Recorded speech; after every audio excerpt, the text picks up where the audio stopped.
children, I'll tell you the news. Don't worry about the names or dates, you already know it's true.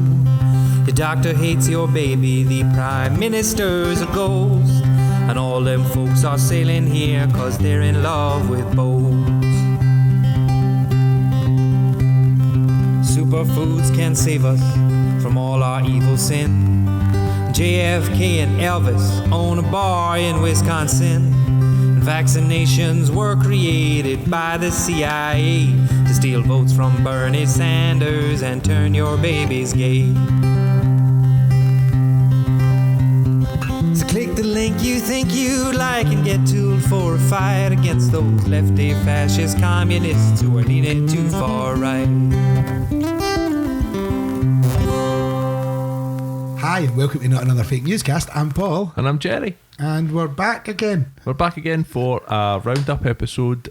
This is September 2019, and it's been an extremely interesting, perhaps I would go as far as to say historical week in politics, certainly in the UK, potentially in the US as well. But we are going to start something a little bit different. Yeah, we're going to really start with something different. First, what we're going to do is say, if you want to go on our social media, you can get us at PGMcast. That's on both Twitter and Facebook. Yeah, we are always available at our website, which is www.notanotherfakenewscast.com. You can drop us an email at info@notanotherfakenewscast.com. And if you really want to zig a zag or like us, you can go to Patreon, and we're at www.patreon.com/PGMcast, and you can chuck us a buck. And we're also doing the Spice Girls thing, so if you want to slam your body down and wind it all around, slam your body down and wind it all around, you can give us a 5-star review on iTunes. Yeah, that would be fucking quality. That is the podcast equivalent of slam your body down, winding it all around. It's actually also you don't have to give us a 5-star review, by the way. You can give us any kind of review. You give us a 1-star review, but give us some kind of review and subscribe to our podcast. Even better, right? So I've seen this thing on a podcast anyway. I say listen to a podcast, and they're doing this thing now, right? See, even if you want to give us a fucking awful review, give us 5 stars and just write awful things in the review. Would be more than happy. In fact, I'm willing to read out the awful reviews, providing they've got a 5-star. If you give us 5 stars and you say fucking, and you write anything you want, I mean, we'll read it within reason. No, providing it's not illegal what you've put down. No, listen, because we'll be able to say this is what users 56789 said. What, the Steps fan?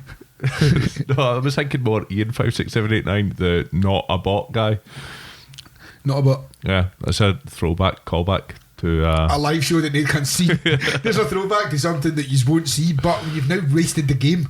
Right. So anyway, we're basically, when I say we're going to do something different, what I meant by that is we're not going to lead with the current event stuff, because my personal opinion is that we over the past year or so, we've kind of moved away from what the roundups were kind of supposed to be about, in the sense that we've not been talking a lot about fake news and debunking stuff, and I kind of want to get back to that. So we have been in a unfortunate, depends how you look at it, situation where politics for the last 8 months is, I was going to say fucking bonkers, but I mean, it depends how you want to summarise that, but essentially, yeah, I mean, we've been subjected to a type of politics that we pretty much never seen when we started this show. I mean, like, fake news was a thing, Trump was a thing, you know, the Tories were kind of just sitting about stealing monies off Wayne's or whatever, but there wasn't anything too terrible that was happening or too unexpected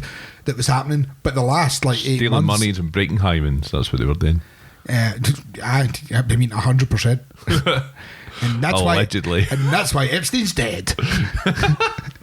So but moving on from that, we'll hit you with some news stuff. So this was a story that I came across, I think, initially in Private Eye, and it's something that grabbed my attention, I guess because it's in my sphere of industry that I work in, but also because I was like, that sounds massively corrupt, and the more I've looked into it, the more massively corrupt it seems to be. And I reckon potentially this is something which would be getting a lot more press attention if it wasn't for the fact that we're in such a fucking crazy fucking time at the moment, all focusing on mad constitutional issues and court cases, which are all super interesting and do require our attention massively, but so does shit like this.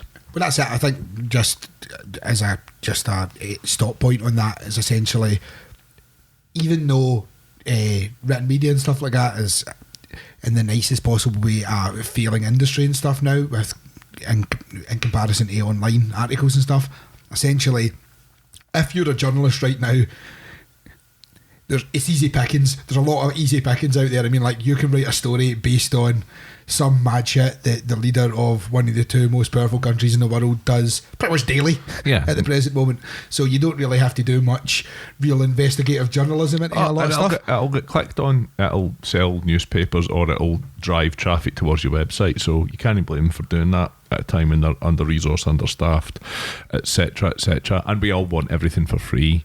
So that doesn't help either. But what's going on is company Petrofac. So if you're not familiar with them, they're like an engineering consultancy and design house and, you know, service provider for mainly the oil and gas industry. They do construction projects and stuff as well, but they build oil rigs, they operate oil rigs, they commission oil rigs, they do all, and refineries and land-based stuff. I mean, all of that kind of gear. 50% of the name is like petrol, so kind of sticks them into that market. Yeah. And the UK government have in May 2019, the UK Export Finance Agency, that's the UKEF that they're called, have supported Petrofac's participation in building a refinery in Oman, and the UK government's essentially stumped up 700 million in financing to allow this project to go ahead. So we're saying the UK government have, I don't know what the going rate is for a refinery, but a reasonable percentage. I do. I can tell you. We'll get to that. But what I mean is a reasonable percentage of said refinery has been paid by the British government for it to not be in Britain, for it to be in Oman. Yeah, but and also for a private company, but privately owned, to make a lot of profit off it. Massive profits. And it's £700 million of UK taxpayers' money that's been used to do this. Now, so is that a loan with like a APR on it that they're paying back for us to make profit on it? Is it a sound investment, is essentially what I was wondering. Okay, it includes state loans and other financial incentives. It doesn't. The information I have doesn't tell me exactly what the terms and conditions are in terms of, because I suppose potentially the UK government might get something back on their investment. You would like to think so, but I also imagine that they don't just throw out £700 million loans to any old motherfucker. And it also didn't just come as a £700 million loan in one go that they essentially signed off on at the bank with a co-signer. Like you said, it was financial incentives and stuff like that. Essentially, it came from a few channels. It came from one body. One individual body that paid for it, is it? Yeah. Interesting. Yeah. So, Petrofac, to give you a little bit of background about them, are currently under investigation by the UK's Serious Fraud Office for bribery allegations, which amounted to about 55 million in bribes paid to Saudi Arabian and Iraqi officials, which allowed Petrofac to win about 4.5 billion in work in Saudi and Iraq. 4 Petrofac managers are up in court over this. The CEO and another member of the board were initially arrested and questioned. They did not receive charges. All the people involved in that are still holding the positions within the company? No, I don't believe so. I think they're like ex-Petrofac employees, although pass. 4 senior managers at a multinational oil firm have been accused in a court document of taking part in a scheme to pay multi-million pound bribes to land contracts. So yeah, it doesn't say that they're not working for them there, but then David Lufkin, who is the guy that a lot of the reports are speaking about, it calls him a former Petrofac executive. So I would assume he's a member of the board. So he pleaded guilty to bribery this year. So I think this quartet of managers, senior managers, are still with Petrofac, whereas he has parted ways and has been charged officially with bribery and fraud. So the Serious Fraud Office, a government institution, although they're independent supposedly, we have seen in our HSBC episode that they're not always entirely independent when they're being lent on to, for example, not pursue charges against British Aerospace for the Al Yamama contract in Saudi Arabia, etc. When there's political pressure, they can kind of walk away from things. With Petrofac, there's an ongoing investigation for multi-million pound bribery over multi-billion dollar contracts. And interestingly, Petrofac was co-founded by a guy called Ayman Asfari, who is still the CEO. He's their major shareholder, chief executive. Him and his wife have donated over £800,000 to the Conservative Party since 2009. These things aren't connected though. No, and I'm not suggesting for a moment that there's any connection between any of those things, just pointing them out to everybody and they can make their own minds up on that. But yeah, he's donated lots of money to the Conservative Party. The government have given his company $700 million to build an oil refinery in a foreign country, the profits of which will go to the shareholders of Petrofac. And all the while, there is an investigation into serious fraud in said company. So yeah, that's a thing that's happening right now. It's kind of weird that the British government would be willing to put 700 million of our money into a company that they're also, for all intents and purposes, prosecuting for spending money illegally to make money illegally. Yeah. It would almost seem like you would expect them to want to distance themselves from that company, but they don't seem to mind so much. Sorry, I was just checking to see if there was any direct links between Boris Johnson and Petrofac, but I can't find any at the present moment. I don't know if they have donated specifically to his campaign. I was actually thinking on a business level more than anything else is where I was looking for. Yeah, but I mean, shared assets. If they have, if they've given 800,000 to the Conservative Party over the last 10 years, then there's no doubt that Boris is likely to have benefited from that at some point. It's only $80,000 a year. I mean, if they want to give me $80,000 a year, I'm totally up for that. I will not give them 700 million out the back of it though, so they probably won't bother. And I'll probably not. I mean, and if you think about it, like, it's quite a good return. £80,000 for a year to get 700 million in a loan off the back. It's fucking pretty decent in return on your investment. That's like 70 million a year. Yeah. That's good return. That's good return. But I mean, in saying that, we've already established that you can absolutely definitely smash 55 million into the UAE and get 4 billion back. Yeah, so it's not that good a return if you think about it. Unfortunately, that's illegal. You know, I mean, yeah, it's certainly a business practice you can pursue, but to all intents and purposes, we are supposed to be better than that, and we're certainly. I don't think it's a good look for the UK government to be benefiting out of it either. No, absolutely not. I mean, even though that... It kind of reeks of hypocrisy. Well, it does. And the question I was asking about getting a return, even if you are getting a return on it, I was kind of hoping that you knew that we were, because my whole point was going to be, is that an ethical return to get? I mean, it's not massively different from scenarios when we're talking about selling weapons to Saudi. is it ethical for us to make money off of selling weapons to Saudi because we know what they're being used for at the other side? But the same basic principle, is it ethical for us to give a whole shitload of money to an oil company that we know is giving bribes to Saudi officials? Us supplying arms to Saudi that we can't prove aren't being used in Yemen was recently found to be illegal.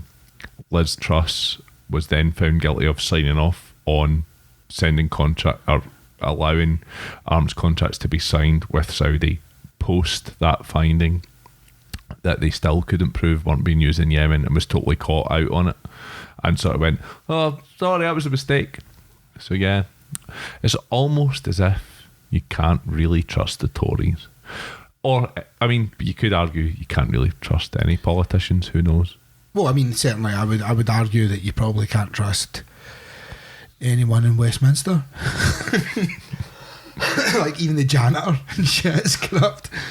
So other sort of ongoing corruption investigations which have kind of went a different way in the past week. You were gonna talk to us about that, Paul. So Aaron Banks, pal Aaron, our boy Aaron. As it turns out, A to the B. That's what I call him. So as it turns out, essentially Aaron Banks and Leave EU have had the criminal charges dropped against them. All right, why? Well, so the official standing is that there's not enough. Well, for the Leave EU investigation, there's not enough evidence to prosecute them. Is it interesting, really, that at the point at which Dominic Cummings has found himself pulling the strings of the government, that an investigation into an organisation that he led has been dropped? Yeah, I mean, like, one would imagine that both those things, again, are not connected. Of course, no. But it would be remiss of us to not point them out.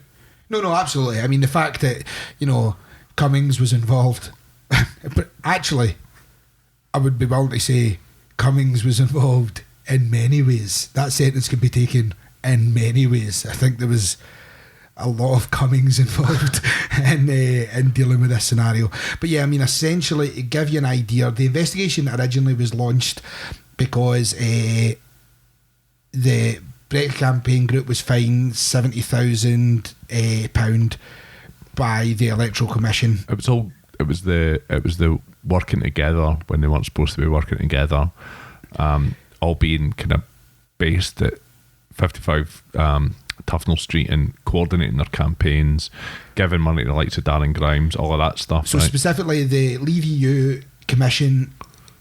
So in the May 2018 report, the Commission decided that the Leave EU group had exceeded its spending limit for non-party registered campaigners, which, by the way, is a shit name for that, by at least 10%, by failing to include at least 77,380, which is a very specific amount of money, in its spending return.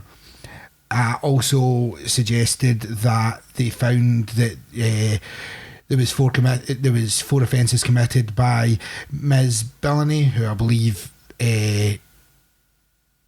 is involved in Leave EU. They had included inaccurate spending returns. Right. So that was the crux of the investigation. And essentially the claim by Leave EU was it was pro-Brexit, pro-Remain parties that were trying to overturn the Brexit result referendum, and that's why they were basically always their fucking angle, isn't it? Annoyingly so, Mr. Farage has piped up. Oh, imagine that. I'm sure Cassandra Fairbanks is gutted by that. And he's essentially said that heads have to roll at the Electoral Commission for them picking on poor Mr. Banks. Well, I mean, imagine he probably thinks the same thing about Supreme Court justices, but we'll get to that. I mean, see if, like, allegedly you had been banging somebody who was like quite high up in the media or whatever. Was this a purely hypothetical? Say hypothetically you were heavy into getting, I don't know, like tied up, right, by someone who is quite well known in the media for various forms of media corruption, or has been fingered by the British legal system, and was right into like getting fucked with a strap on. Is that where we're going with this? No, just getting tied up in this case, hypothetically. Hypothetically. So say hypothetically that's what the scenario was, and then say hypothetically the person who you had been getting tied up with had 100% definitely told people that were either people who worked alongside her, or slipped there, it's a woman, but people who worked alongside her, or people in the media, then you might be in a situation where you can get, like, I don't know, a bit of leverage behind some things if that person is like highly respected and being put in place by current Tory leadership, for example, like, or if there was stories. Now I'm just saying in a hypothetical situation, because obviously it's entirely allegedly, because there's nothing we can prove, but essentially what I'm saying is Farage was definitely shagging somebody who's already admitted that they were shagging that person, and that person has already definitely been involved with high up ranking members of the Tory party, and all these things certainly help when your friend and affiliate group is then going through the legal system, and then suddenly Cummings is put in charge of the things that may be able to sway certain legal scenarios, and he's also involved in the legal group. Interestingly enough, the hypothetical person we're talking about there, do they have any known links to foreign governments? Oh yeah, I mean, like hypothetically, I mean, like, she could hypothetically be directly involved with, I don't know, like Eastern Europeans. Like, what are we talking, Poland there, or a bit further east? Or Russia. Well, yeah, somewhere like that. The sleeping bear. Weirdly, Aaron Banks himself also was. There was allegations that he might have been involved with Russians, married to a Russian. So what I'm saying is there's a lot of crossover here between certain members of the media, or ex-members of the media, I suppose, as it now currently stands, and Russia and Leave EU. And from a legal standpoint, entirely everything that we're talking about here is allegedly or hypothetical. Yeah. But there's a lot of evidence that suggests that it's not. Yeah, and on a completely unrelated line of inquiry, Google Cassandra Fairbanks and Nigel Farage. So just totally fucking on. And then Google Cassandra Fairbanks and Boris, and then David Cameron, and then various other high-ranking Tories, just to see a bit of information about them.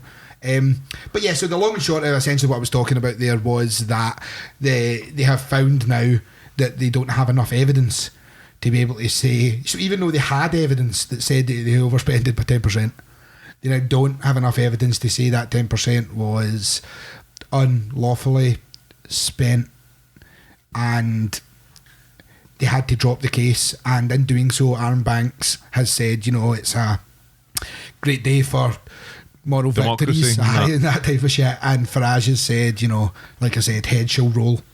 Yeah, let's destroy the electoral commission, which is already shite. She says not the best. But yeah, so that's where Aaron Banks is. Just interesting to bring him back up. I kind of agree that it should be like fucking built for fucking scratch again, but I think me and him would probably have different ideas about the way in which that should happen. So are we? Yeah. I mean, so I would just finish that by saying that obviously Aaron Banks comes up from time to time in various episodes. We've obviously discussed in great detail in the Brexit episode and stuff like that his questionable corruption and involvement in certain things. And I think on one of your episodes, can't remember what one it was. We did speak about his totally questionable involvement in like diamond mines in Africa and stuff. We spoke about it. We also had Peter Gagan and Adam Ramsey, the good chaps at Open Democracy, on the show to talk about it in depth around the time of Aaron Banks' appearance in front of the Select Committee alongside Dominic Cummings. Yeah, he was. This is all coincidence, though. But yeah, so it's just very interesting that these two components of Cummings' friend group have now found themselves with not quite enough evidence to be able to be prosecuted. And remember, Aaron Banks is again another donator to the Tories, or was. No. To UKIP. Oh yeah, so as UKIP, so it was in fact. But he did. It's not the fucking same. He did take space up in everywhere that he fucking shows up. A national newspaper to write an article promoting the idea of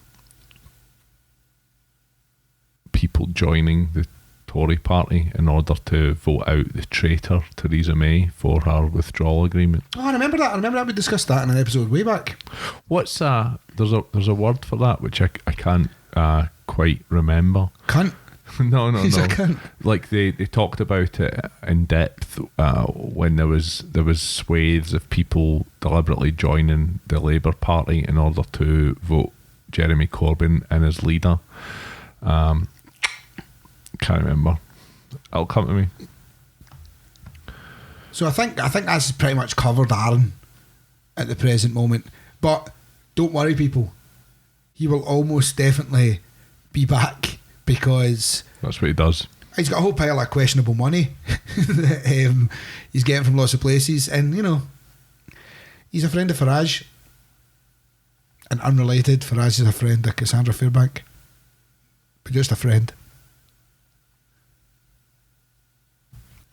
Entryism. That's the word you were looking for. Yeah, entryism. Anyway, so yeah, that's what's happening with Aaron Banks at the moment. Like, but watch his space. Aaron Banks is totally like one of He's a recurrent theme. He is. He's like a character. Like he's just like he's not worth enough to be on every episode, but he's enough of a recurring character that like if this was Friends, he'd definitely be dating one of the friends sometimes, though. I like to think he'd be Gunter. He's definitely a Gunter. It's one of the numerous things I've called him. So, 77th Brigade, are you familiar with those chaps, Paul? Well, yes and no. I'm familiar with the 77th Brigade from a military standpoint. Yes, but I am talking about the military standpoint, 77th Brigade. Okay, I will retract that and say I'm aware of the 77th Brigade that didn't exist for a little while, but did exist for a long time. So essentially what I'm saying here is 77th Brigade were intelligence, counterintelligence type arm of the British Army for covert behind enemy lines like, type using stuff. Subversive media, convincing the people of shit, you know, doing that kind of doing what would be essentially properly spy shit. Do you know what I mean? They were like the weaponized propaganda guys, doing all that type of stuff. The original 77th Brigade was part of the Chindits, which was an Indian Army guerrilla warfare force led by Ord Wingate. Ord Wingate sounds Indian. Who used unorthodox tactics against the Japanese in Burma in World War II. Which would have been better than using orthodox tactics against the Japanese. Oh yeah, because they know how to deal with that. Aye, absolutely. Make you build bridges with a gun in your back. So the newly formed in 2015 is the first kind of mention that I can find of this 77th Brigade. They are set up as basically a kind of information warfare group. They have a number of different groups within the 77th Brigade. They have the Information Activity Group, which are mostly controlled by soccer mums. It's the Information Activity Group. Who do plan, support and behavioural analysis. They have the task group, which provides highly deployable specialists to other parts of the armed forces and government organisations. They have the outreach group, which provides help to build community centres in impoverished areas. They provide professional specialists in security capacity building and defence, actually, Paul. And then you have the support group, which is media operations and civil affairs. You have the psychiatrists, engineer and logistics staff corps, or the ELSC group, which is a specialist engineering and logistics staff corps group. Yeah. Like, I feel that group was unneeded at that point. or staff group and drop the core. I don't think core group. And this is integrally important to the entire event. I had almost no involvement in the setting up of this organisation. Almost. Fuck, man, we're already on too many lists of this shit. We need to give the mad cyber nuts a bit. We can't something to fucking write about. He's not even in a job anymore. But actually he is. Dear Sputnik, take me back. Jerry said he was involved, I tell you. He's still been writing for Sputnik. He obviously just had to do that to distance himself from some of the mad shit that he was saying. Can we briefly at the end of this talk about that fucking lunatic? Yeah. And do you know what? Of all the things and of all the alleged and of all that stuff that we ever do, can I honestly, truthfully say that I want to be on record across the board saying he's a fucking absolute fucking nugget. He's a spunk trumpet. He's an absolute peltery, man. The guy is, and like, he's just like, I think he's got like one of those, is it trombola? Like, you know the round things that you put like the balls in, like at a bingo or whatever? Like, I think he's got one of them. I think it's called the trombola. I think it is though. I think that's what it's called. Tombola, that's what it is. Trombola would be one of them on a brass. It doesn't matter. Anyway. Yeah, but while it goes round, it goes like balls just to be quality. Anyway, I can see that in my head. But I think he's just got that where he puts in all the people he didn't like off Twitter, right? And then different possible things that he might be up to, and he's just like, and not another fake newscaster, MI6. Like, because that's exactly what his articles are like. He wrote a big massive fucking ranting article for Sputnik News, which included ourselves, included Stuart McDonald, Jennifer Jones, David Leask, pretty much people who we know and get along with. Yeah. And basically accused us all of being involved with the 77th Brigade and like the Integrity Initiative, and how we were all involved in some sort of fucking psyops for the British government, which, if you've ever listened to us, seems like a bit of a stretch. Well, I like the idea that, like, SNP MPs if you work like, working on behalf of the British government, and he's an infiltrator. Can I just say in the nicest possible way, and these are people who I get on with very well, but see, from knowing these people personally, they're not the group I would choose to keep a secret. No, holy fuck, right? And I love them all. Here, listen, you can't tell anything about this. Like, and Stuart, Jennifer, David, you may well possibly listen. You fucking know exactly what I mean. Like, it's like it's not the group that I would choose. Do you think it's either, right? But maybe that's what they want us to think. We're so deep state. Maybe we've been so infiltrated. But it might be the fact that, and I can't be sure. I don't know if you can get done for this. I think Kit's got no mates. Right, so when he sees us talking to people in a friendly fashion, he gets so upset. Or it might be the fact why don't they love me? Or it might be the fact that he gets paid by a Russian government agency, a Russian funded government agency, into a Russian bank account, even when he works in Edinburgh, and he's just like, oh well, I'm a spy, so maybe they're a spy. You know what I mean? Yeah, maybe that's what it is. I think that last part. No, it's true. Anyway, no, it's totally true. I was going, fuck you, Kit. Right. Yeah. Anyway, it was when we brought up how he gets paid and who he gets paid by. Rusky Mir, by the way, is the name of the overarching organisation that pays him. That was when he blocked us. Oh, that's by Rusky Mir. You mean the government-funded state propaganda wing of the fucking Russian government? I was going to say they're like the BBC, but they're totally not. Well, I mean, they're like the BBC in the fact that the BBC is publicly funded. They are they get given money by the government and told to go and spread the government's message. Like the apostles and Jesus. The Sputnik, like the branch manager or whatever her name is, I would need to go and find her name. I will before the end of this when we pause at some point. She is an ex-advisor to Putin, the one who's based in Edinburgh. So that's why me and Jerry don't go into the office. I don't know what it is though. I tried phoning them up. They don't answer the phone to Jerry. No, it's weird. Well, they don't answer the phone at all, it would appear, because I've tried fucking phoning the Sputnik offices in Edinburgh a whole bunch of times at different times of the day. Mainly just to go, is Kit there? Because I was trying to figure out if he'd been sacked or no. And yeah, nobody answers. It's weird because he had to take like a step back when we're on this now. So you know how he had to take a step back when they he was have like a 10-year lease on that building, right? Which is from memory, I think it's off of St Andrew's Square or off of Charlotte Square. It's not cheap. No, it's not fucking cheap, right? So why are they spending all that fucking money for all that fucking office space? And they can't answer the phone because everybody's standing at the window with those satellite dishes on megaphones and headphones, just listening to people, just like, we'll get something eventually. It gets just like, they're all fucking spies. Shut up, Kit. You're going to have Shut to up, Kit, we're trying to spy. And can we just say quickly then, because we're on the topic of that fucking roaster, that he made out that he was leaving Sputnik, and that's because he actively, in an article, accused a fucking member of parliament of being a infiltrated MI5 agent. Yeah. Or MI6, I don't know. He accused Stuart McDonald of the SNP of being an MI6 or MI5. He wasn't even sure which one. MI something. It's one of them MI guys. He worked for MFI is actually what he had read somewhere. Yeah, so I think because of that he had to distance himself from Sputnik.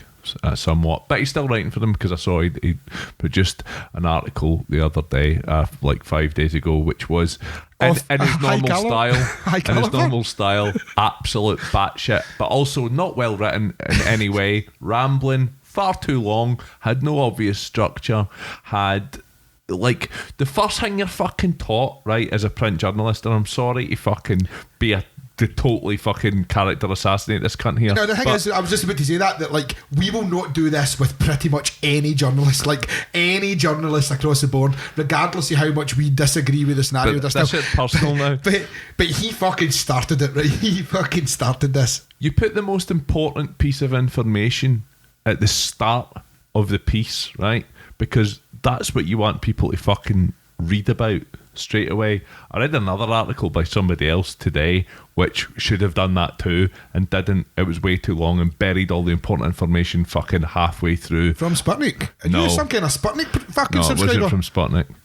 It was from... Don't say whoever it was, because there's too many people that are involved, because we're fucking deep state or whatever, Kit, you pelter, but there's too many people involved we know. But yeah, it just like there was no structure to it. It didn't abide by... I actually know the piece you're talking about.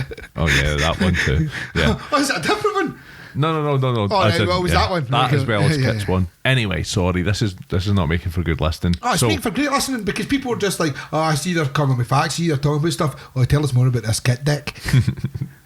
So the 77th Brigade, okay, are essentially like a kind of psyops media operations type group within the UK Army, and you can look at various articles. The first one which I can find that's mentioned them was by The Guardian. It was in 2015, in January 2015, and it's basically says the British Army is creating a special force of Facebook warriors skilled in psychological operations and use of social media to engage in unconventional warfare in the information age, right? I see if you go in the BBC comment section at any point, you're absolutely definitely interacting with 12% of them, because there's definitely Facebook warriors fucking kicking about all over the place on there.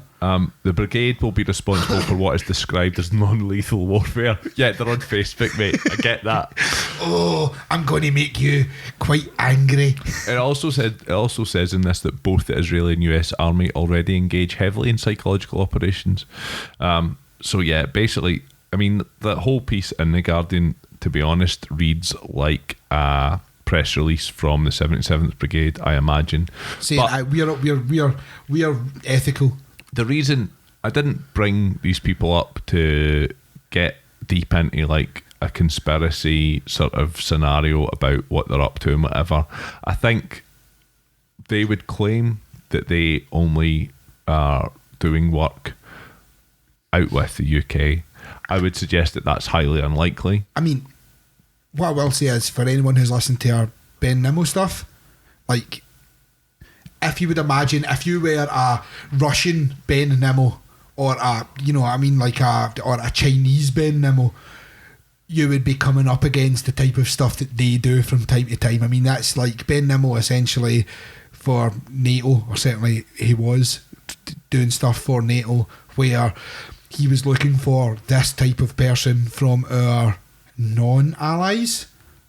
So like, it's that type of person. It's, you know, yeah, it's and like, you know, I think it's fair to say that Ben Nimmo is involved in exactly this type of thing in his line of work. Oh yeah, 100%. May well have had some involvement, because they're made up not purely, in fact, the majority of the members of this unit are non-military personnel and army reservists. Scrap kiddies. It specifically says in much of the press that you will read about them that they have social media, PR, marketing experts, journalists, and that they're appealing for social media experts, marketing and journalists to be involved with them. I love the idea that the meeting of the 77th Brigade is them just all sitting on a table, just like, do you want to order Chinese? Just like, what we're going to do today? Like, we could put some adverts. What we're going to put the adverts out on? Or we could say that Trump fixed that Mexican's car. Do you know what I mean? Like that type of person. But like Wired, the US Technology magazine had a whole piece about going to visit their premises and stuff, which was released in November 2018, so not that long ago, like just over a year or under a year. And he basically said that he was walking, it was by a guy called Carl Miller, who writes for them, or was writing for them at the time. Basically said almost half the were reservists from Civvy Street with full-time jobs in marketing or consumer research. He found that they were... they all live on Civvy Street? They were talking about, you know, they were soldiers using phrases he'd heard countless times from digital marketers, like key influencers, reach, traction. Manage expectations. No, standard business chat. He said that they were clearly... very literate in audio editing software and being able to put up marketing campaigns. These fucking podcasters. And, yeah, well, no, look, mate. Right, okay, I'm gonna. What I was actually going to say is, see, on the off chance anyone from the 77th Brigade is listening to this, me and Jerry would love to come, not work for yous, but love to come along to your offices and kick a bit. Like, we could do a piece on yous. Like, it'd be quite interesting. So if I go on this page, podcast, yeah. They are soldiers, but the 77th Brigade edit videos, record podcasts, and write viral posts. Welcome to the age of information warfare. That's literally the fucking tagline, sub-headline. I would not work for the fucking UK military. So I'm just going to put that out there right now. Yeah. Not happening. Neither would I, Kit. But yeah. Do you think they let you drink 8% bus driver beer? We are drinking quack. If anybody's heard the quack. Whoa. We're smoking quack. We're smoking quack, man. No, we're drinking a beer called Quack. That's KWAK, which it comes in like a weird fucking glass with a round bottom, so you can't sit it anywhere. You have to put it in a stand. And apparently, according to the internet and the makers of Quack, it was originally invented for coach drivers, and they had a little stand to put their drink in so that it didn't spill and stuff, in a specific glass. So yeah, this will all, along with all the other stuff we're talking about, be on the links on the website. I've taken a picture they put on our Instagram. That's the thing that I'm now doing because I'm a fucking 77th Brigade cunt. I don't use Instagram. So the reason that I came across the 77th Brigade is the interesting thing here, and it's why we're talking about it today. There seems to be a mad fringe of the Scottish nationalist movement at the moment who have decided that everybody who says anything they don't like is clearly an MI5 agent on Twitter trying to spread misinformation against the Scottish nationalist movement. Anybody who has written anything which they don't like, or has tweeted something they don't like, or has disagreed with them, is definitely 77th Brigade, which led me to go, oh, what the fuck's the 77th Brigade? I've now looked into it, and it actually turns out that this was actively encouraged by an SNP MP called Douglas Chapman, who tweeted in response to a recent tweet you may have seen, which was pointing out the amount of bots that were tweeting about Boris Johnson. Had tweeted the tweet that we were talking which about, you know, is an interesting. So that's why we couldn't find it. Phenomenon in and of itself. He missed the chance to. Well, he's just pointing people towards disinformation. I don't know what else he did. His name was Socialist Chris or something like that. So he might have just went, fuck you, Boris Johnson, you're a basically huge baldy floppy twat from fucking Oxbridge. I hope you die. And that would be a wrong thing to say. Well, there's absolutely no way to say that because your Twitter account's still alive. I guess it's not a live show. I've never said that. I mean, I say that as if we're going to edit this bit, but we won't. But thank fuck it's not a live show anyway. Opinions. I think that's dangerous. I can't see the tweet. It's probably weirdly the tweet that Jerry's trying to show me won't load up, which essentially what happened was Doug Chapman had replied to this tweet about Boris and the bots that appeared to be promoted by an SNP member amplifying his messaging on Twitter and Facebook. The Borises. And Douglas Chapman MP tweeted, their 77th Brigade and Integrity Initiative operatives, for starters, in Scotland they are already highly organised and attacking and undermining our democratic choices, all paid for by the British state and the UK taxpayer. Now, that was swiftly deleted. I imagine that the party apparatchiks of the SNP were not very happy with the SNP Malcolm Tucker showed up at his fucking door just like what the fuck are you doing? Mullible rules. Fucking pool cues, taps half outside. So I actually found the tweet, because it has been deleted, screenshotted on an article by ukdefencejournal.org.uk whose tagline is impartial, current. Impartial. One of those things is true. Now,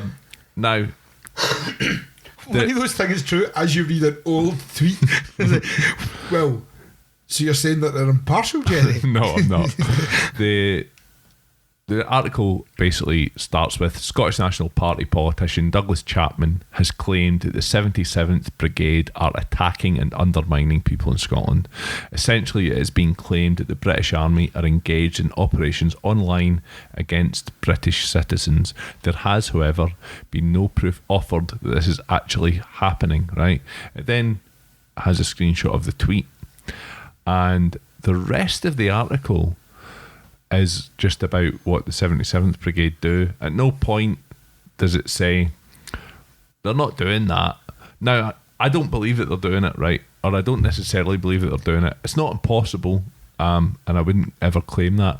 However, there's a dangerous thing happening within the Scottish nationalist community online right now, which is there anybody who says anything they don't agree with, you're a 77th Brigade operative, everybody is just going, they've infiltrated this, they're trying to make sure independence doesn't happen, and in the nicest possible way, it makes y'all look like fucking mental cases, right? So stop doing it.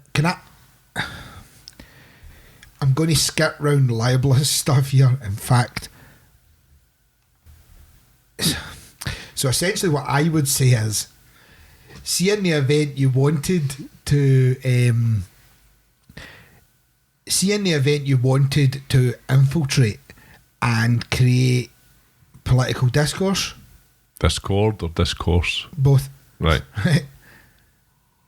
It would make more sense for you to employ someone who had a massive following that already existed and create fractures by being,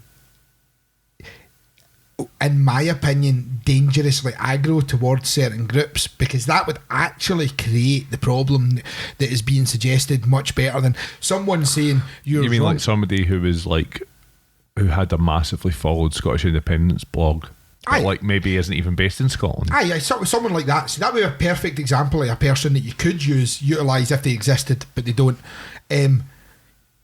To, I don't know, essentially in the event you had like a person who had like totally questionable funds that were coming in all the time that nobody really knew where the money was coming from, and a whole shitload of money that you weren't paying tax on, and then Because it's like crowd-funded by like PayPal donations in the same way that maybe someone like the Brexit Party is operated. Well, exactly. So if you had that situation, that would be a good way where you could filter money in, make sure that you were creating so much of an issue politically. Well, and then like create some sort of splitter party, talk about like, oh, I'm going to set up my own party, but it's for independence, but it's separate from the SNP, so vote for me, and break up the movement, that kind of thing. One that logically actually doesn't serve to create any benefit at all, because the only people that you're going to steal is people in seats in places that are already pro-independence anyway. And if you had that person maybe slyly going, well, that person might be Integrity Initiative, but that person might be 77th Brigade, and spreading that out to like the folk who are into him, so creating this idea that it exists. Yeah, I mean, so to me that would be the logical way to do that in the event I wanted to do that, and it would be much more beneficial than having, say, a couple of podcasters or a writer for the Herald or whatever the other places that have been suggested as part of this, because they actually already arguably hold no weight in that movement, and also arguably are already deemed negative because of certain things that they've already had arguments with in that movement. So there would be literally no benefit to fund that type of group, because they already are seen as a adversary to the movement. So that to me wouldn't make any sense. It would make much more sense to do something to embed yourself to, if you were talking about the movement being infiltrated, you would have to infiltrate the fucking movement, is what I'm saying. Yeah, and not infiltrate the grassroots people who are out there speaking, but you want to infiltrate the internet movement, the social media movement, which, you know, and if you could find someone that had a whole shitload of clout in doing that, then that's the person that you would turn to. To me, that would be the more logical scenario. Anyway, I would definitely want to avoid causing any splits in the Scottish nationalist movement, because it's something which I personally believe in, something which I personally believe is definitely been promoted, definitely been hurried up, definitely been accelerated by the ongoing issues in British politics and by the current Tory leadership, by the current government. So there's part of me that just, it's, you know, in a selfish way, Schadenfreude is is almost kind of happy to just fucking let it all fucking go to shit and then see what happens, you know. But I think, you know, people who care about human beings should stick together. People who care about what? His quality just went pure ASMR there. It's just like, so in the event you love your fellow human, what you should do is go and give them a hug. Just don't be a cunt, you know. Just don't be a cunt. Tell those people that you love them, and in fact... But yeah, Scottish nationalists online, calm down with the 77th Brigade shit, because it makes you look like an absolute fucking walloper. Also, while we're on that note, I would like to say regarding Scottish nationalists online, see if you're an absolute cunt to everyone who's not just a Scottish nationalist, you'll not get other people who want to be on your side. Yeah, like, do you know what nobody ever says? Celtic or Rangers away fans have totally convinced me I should start supporting them. Do you know what I mean? And essentially, they are the away fans. They're the away fans. They're like I worked in a football stadium when I was one of my first jobs. I did. And what one? Mostly Tynecastle, but at Parkhead. I worked at Tynecastle. Nice one. How did I not know you worked at Tynecastle? Don't know. It was probably in the time we didn't talk. So, that existed. We've made up for it now. We've been doing it for fucking ages now. You've literally, if you're this deep into this episode, you're aware, right? But so, and I would say honestly, even though I think everyone that listens wouldn't be shocked to where me and you sit on that fence, if you will. The Hearts fans fence. That's the one. No, Quinn's the only fucking one I know. Grum. Quinny and Grum. See if I was to take a fucking cross section of people. anyway, but I think at least one of the two of them listen to this. But And I would for him, Hearts glorious, Hearts. say, Mona leaving. said no day. Fuck you. No, For everybody else, fuck Craig Levine. no, no, but in actual terms, like the away fans for both Celtic and Rangers were absolutely the most animal-like. Like they were absolute assholes about everything the whole time. Like, don't what? be biased with it. I'm not. Both of them are bad. Okay, but Celtic took 80,000 fans to Seville. There was like literally less than 50 arrests. Aye, because at that point it's 80,000 and that's no the away fans. That's not who I'm talking about. Okay. You're aware. Well, but you're aware what happened in Manchester when... Yes, but again, that's not actually the away fans, as in that's... No, that's my point. That's lots. I'm not saying on a fan by fan basis, like, you know where I would stand on the fan by fan basis, but what I'm saying is, see the actual die-hard away fans. I found from experience that both Celtic and Rangers die-hard away fans were the worst pelters. to deal with. Yeah. You know what I mean? They're mouth-frothingly mental. I mean, I was getting grief working at Tynecastle from Celtic fans, even though I was a Celtic fan, because I was working at Tynecastle, because they were just mouth-frothing. And the thing is, in fact, man, I know some of these boys. I'm not going to think that's boys with an H, by the way. But I do, though. You know what I mean? Yeah. But it still doesn't change the fact that the way that they act is uncivilised, shall we say? And essentially, the national movement in Scotland has the exact same problem, which is that the away fans, if you will, the die-hard supporters, like not all of them, but a reasonable percentage of them are aggressive with it to the point where you know what I mean, you're never going to win anyone over because you are in the nicest possible way. And I'm not, like I say, I'm not saying everyone, but you're the worst, like, as in you're the like, they present the worst of the movement, which is like it's the minority ruining it for the majority. It is the intolerance and stuff like that, like the being nasty to people. How can they not eat gluten? No, they're gluten intolerant and also person intolerant. Right, yeah. They're not intolerant, but it's that way where like they just, that type of person is the person who creates a problem, because see the people who you want to actually get in on side with Scottish independence, people who are sitting on the fence, as it turns out, they don't like to be berated as being a fucking idiot because they don't agree with you. What you have to do is reason with them, discuss with them, not just attack the ever-loving shit out of them all the time. The other thing I would say about it is that I think the fact that there is a 77th Brigade and what they do is an interesting thing, which we should be getting covered by competent journalists, covering it in an interesting way and trying to, maybe get freedom of information requests and try and find out the sort of, if they've ever done any work in the UK, for example, all that kind of stuff. But by responding to or reacting to their existence in the manner that people are doing it there, what you're doing is you're actually just making anybody who sort of goes, well, that's a bit odd, it's worthy of comment, it's something that's worth talking about and investigating what these people are doing. You're basically allowing them to exist in the shadows because they can just go, oh, yous are fucking mental, so look at these crazy people. Yeah, the thing is, so interestingly, and kind of on the same subject, and it just gives you an idea of how long this type of thing has actually existed. Now, I know obviously we're saying 2015 or whatever, but but they replaced other. I can tell you exactly the departments that they replaced. But I remember, I'll call it 10 years ago. It might actually be longer than that. I watched a documentary about Los Alamos because I know how to have fucking fun, right? Was it the same about you?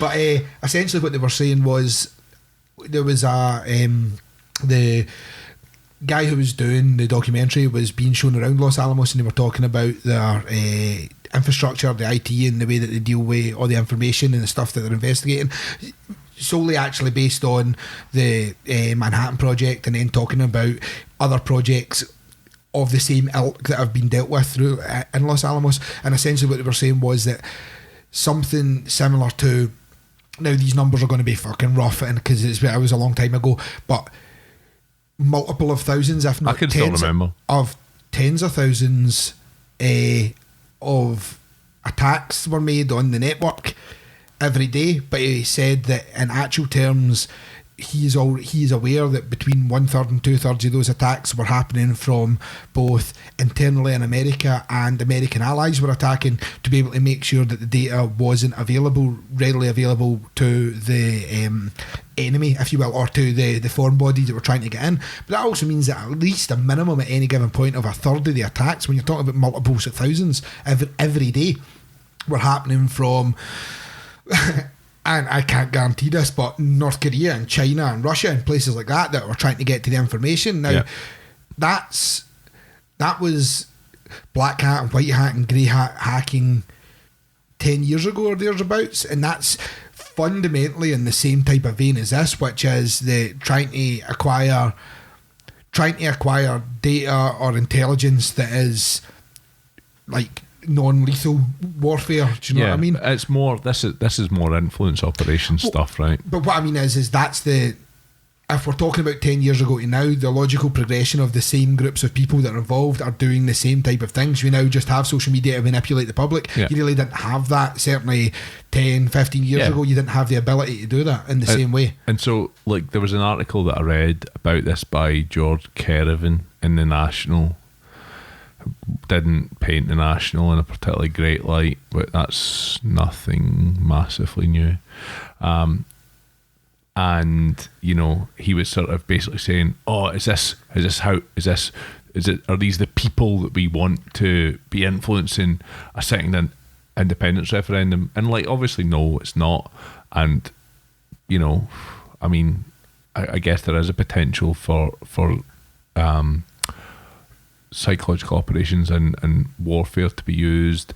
You would hope that the British military wouldn't use that stuff on its own citizens, but I think my experience and my reading of history would suggest that, you know, there's every chance that might happen. However, the way that the piece is written, just like it makes it very easy to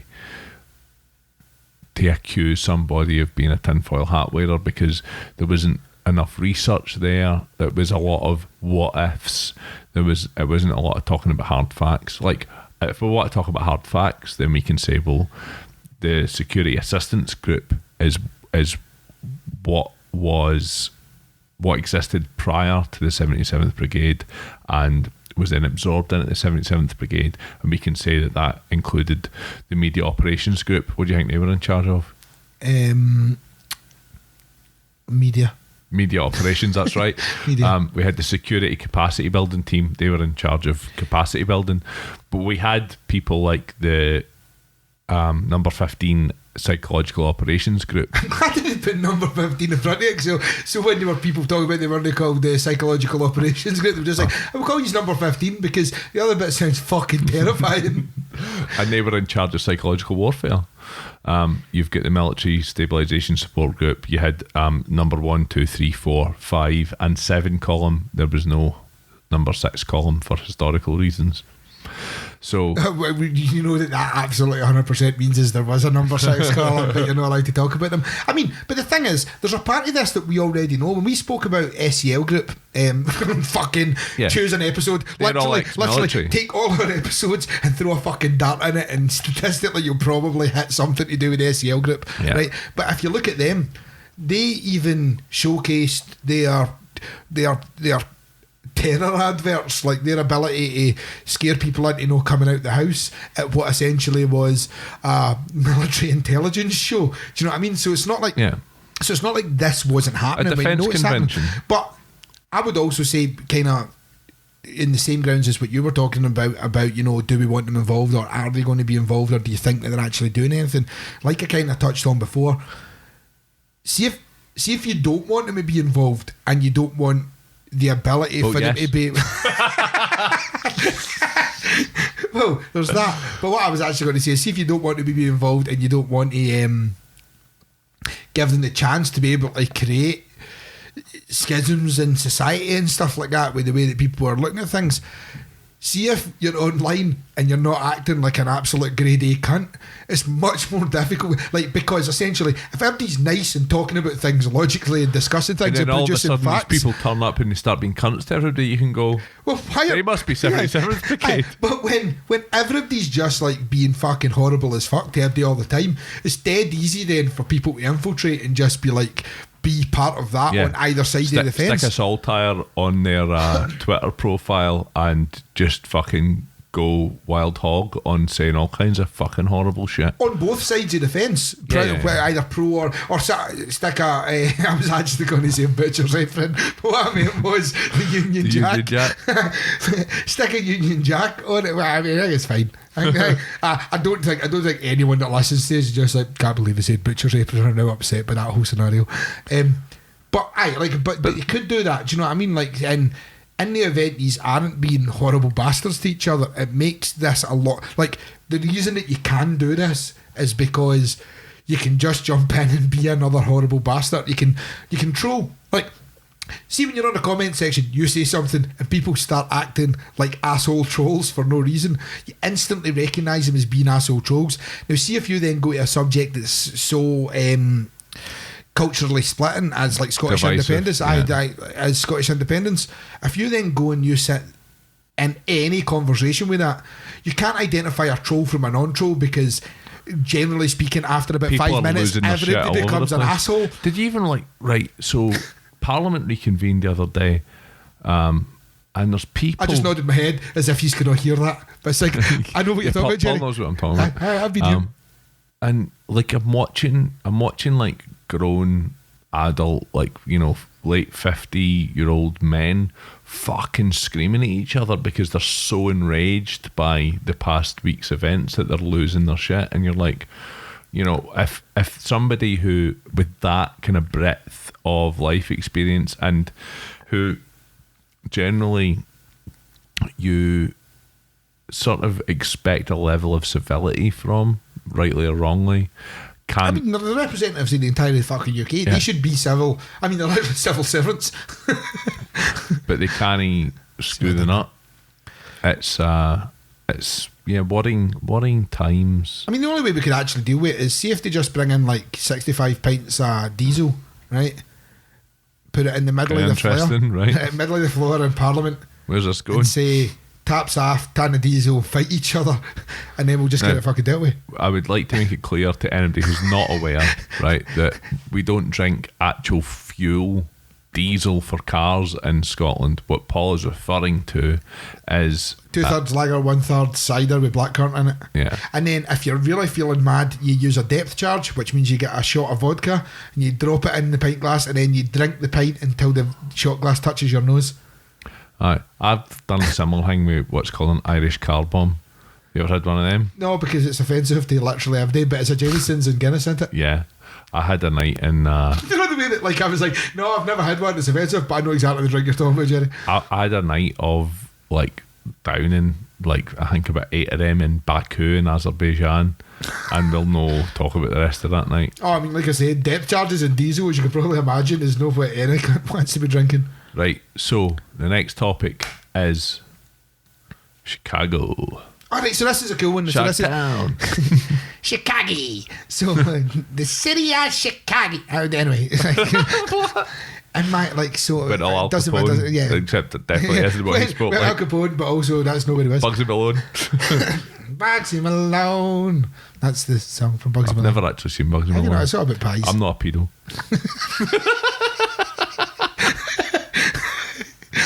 I am cutting that bit of audio. I'm not a pedo, and that's going to be my text message tone.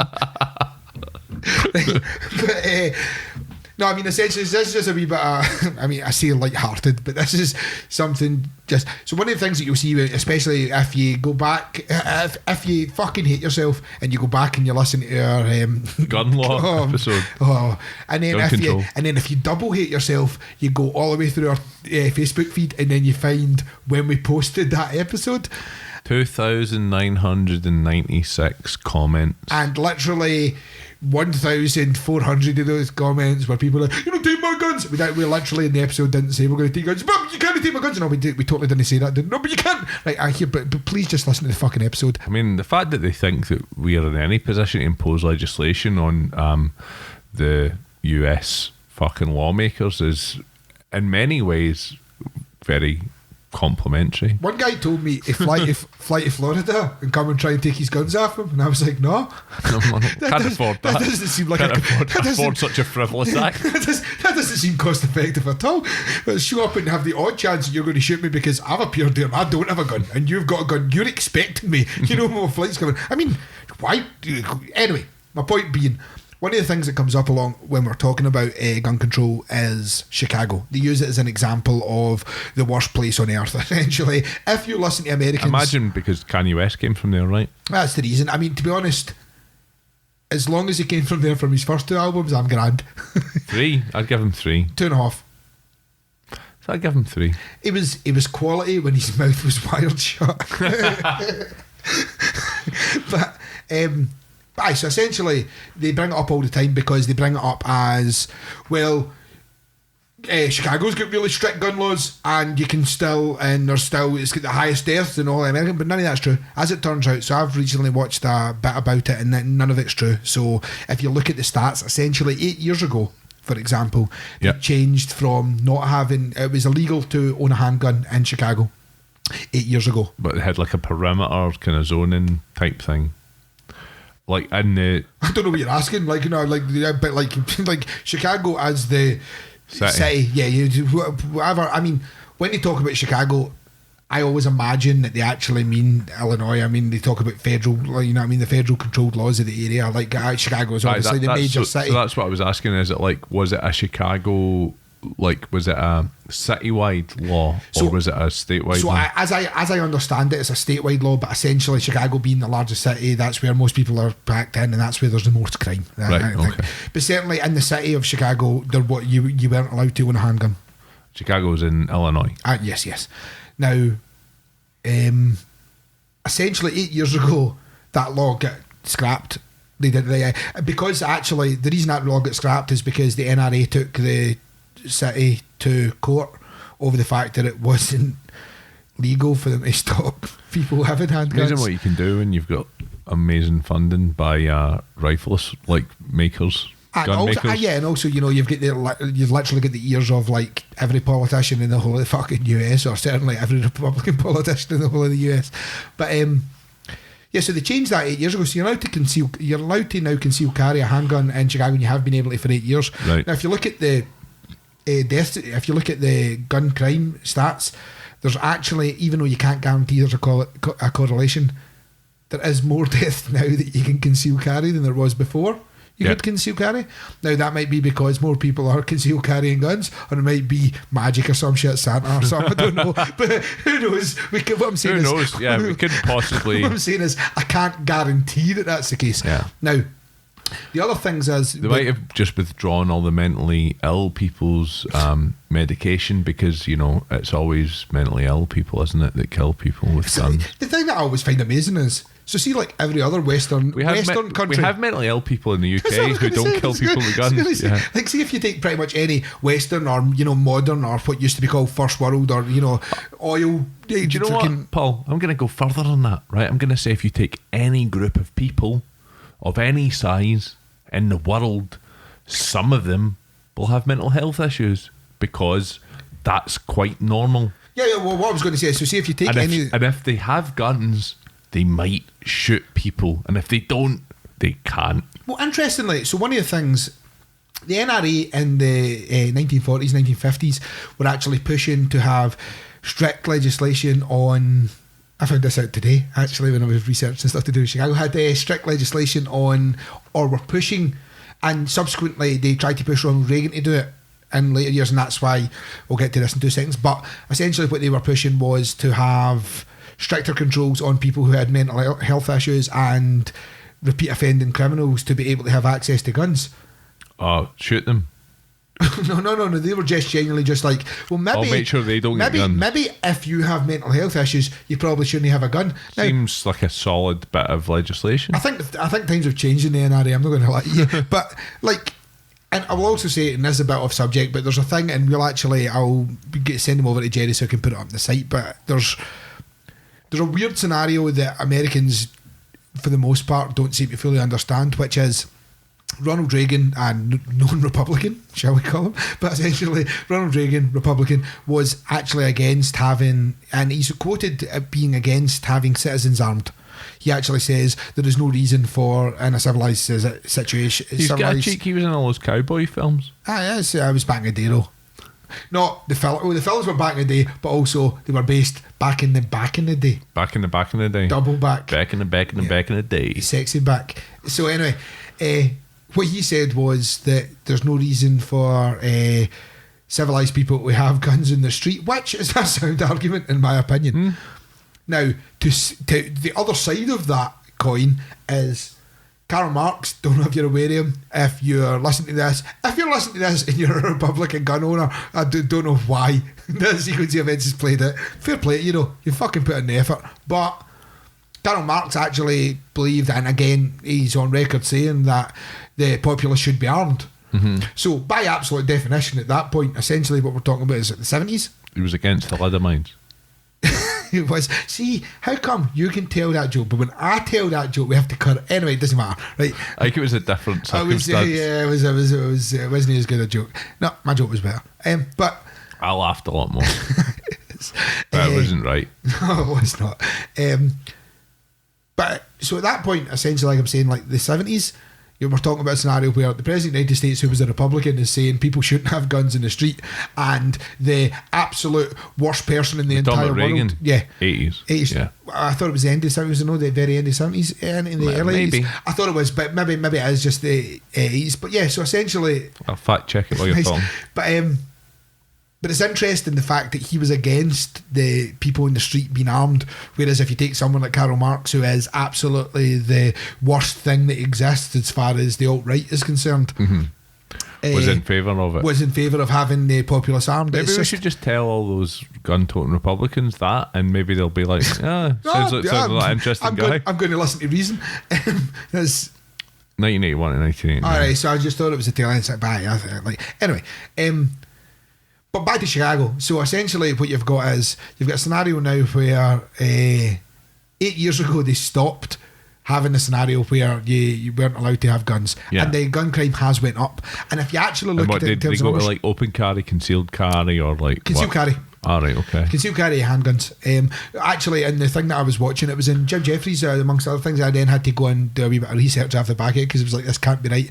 But there's a group of women who are scared about getting shot, so they've put together a group of women that train women on how to use guns. It's like, use a fucking... Where to hide them? Where to hide them, in the bra, down the leg. They talk about it in great detail. This is a thing, right, which I can't quite get my head around.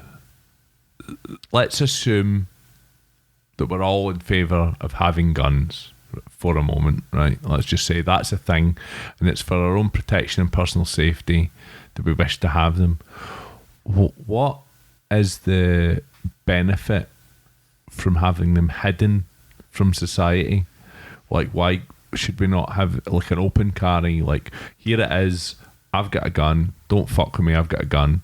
Is it in case somebody steals it or what? I don't know. I mean, I quite like the idea of cowboy rules where it's just like you've got a holster on your side of your belt. Like, you got a gun. It's just like, see, if you're going to be carrying a gun, you won't be carrying a gun in a way that like looks like you're carrying a gun. Yeah, I'm gonna like quick draw in the middle of the street.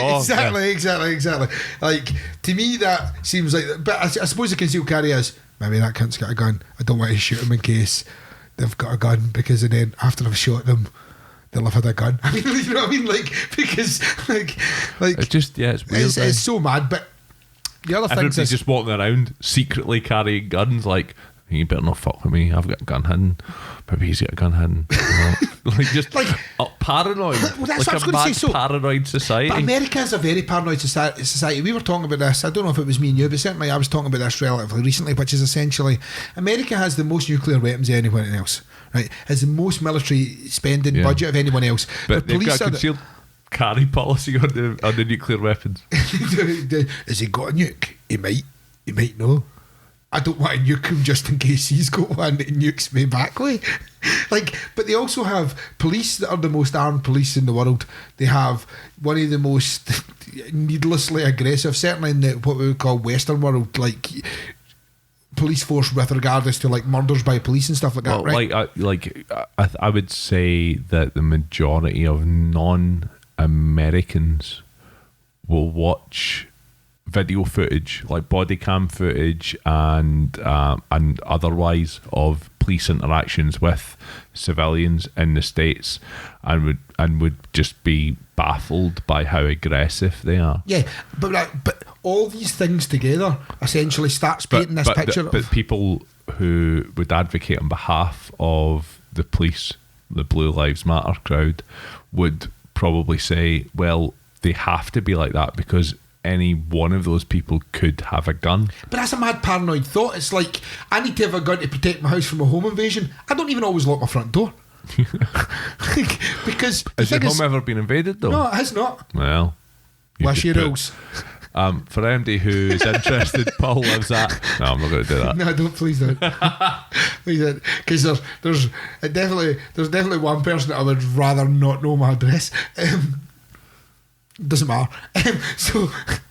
But my point being that America's quite paranoid as a society. If you think about it, like largest spending in the military, largest spending in police, largest police force, largest military, largest nuclear weapons. Everyone's allowed to have a gun in case somebody shows up. To make up for something. But then on top of that, you then go to Texas, like America's fucking. Got a tiny penis. they are the quintessentially the tiniest cock of all the fucking countries. No, but think about it. Like, it's like they go through all these scenarios. Like, just take Texas, right? Texas, literally, everybody's allowed to have guns duct taped to their fucking face when they go to the supermarket. You know what I mean? You can carry 14 fucking machine guns in your ears and shit. Like, they've got mad rules, but they're still taking away the fun for 2 seconds. A child, tiny cocks. No, a child gets shot in the fucking face in the fucking cinema like fucking 6 weeks ago because it doesn't fucking matter how many people were kicking about with a gun. Do you know what I mean? Like anyway, it's a bit off subject. This is back to right. So actually, not before we move away from that exact incident you're talking about, which was in the cinema. Yeah, but it was in a mall. Yeah. It was in a largely Mexican population. The reason I know that is because we have a friend who lived 5 minutes away from it. The thing that I was about to bring up is that the assailant in that situation was apprehended by a civilian member. It was apprehended by a member of the public, shot to death, I believe, by a member of the public, and was shot by a number of members of the public who were all carrying weapons. Packing.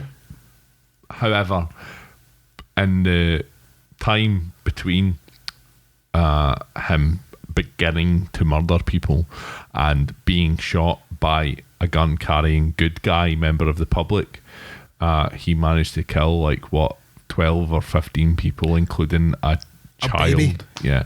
And I mean, so this is the problem. Like, yes, at some point someone might shoot him, but fuck man, that could have been a cop by the time that you've killed fucking 15 people. Do you know what I mean? Like, at that point.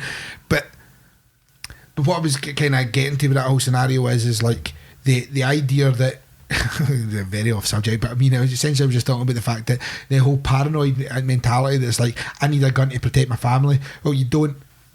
What you need is no cunt to have guns unless the argument is like, criminals will always have guns. Yes, criminals will always have guns, but how often do you it's like a meth dealer will always have meth, but see when you're at the supermarket, how many meth dealers do you come across? Do you know what I mean? Like it wasn't Odessa. I don't think the one that we were talking about, because the one in Odessa was the one where the baby gets shot in the face was just along the road from Chris Bell. Fuck it, man. It doesn't matter. He probably listens to this anyway. But Chris from yeah, but it's not that one. Anyway. Anyway, but my point being, so back to Chicago for 2 seconds. So see if you then actually look at the Chicago gun statistics, because it's used all the time as like a...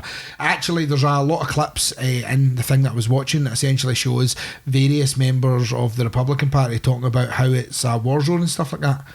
But it's got the 8th highest... I'm not saying that's fucking great, by the way, but it's got the 8th highest gun deaths in the US.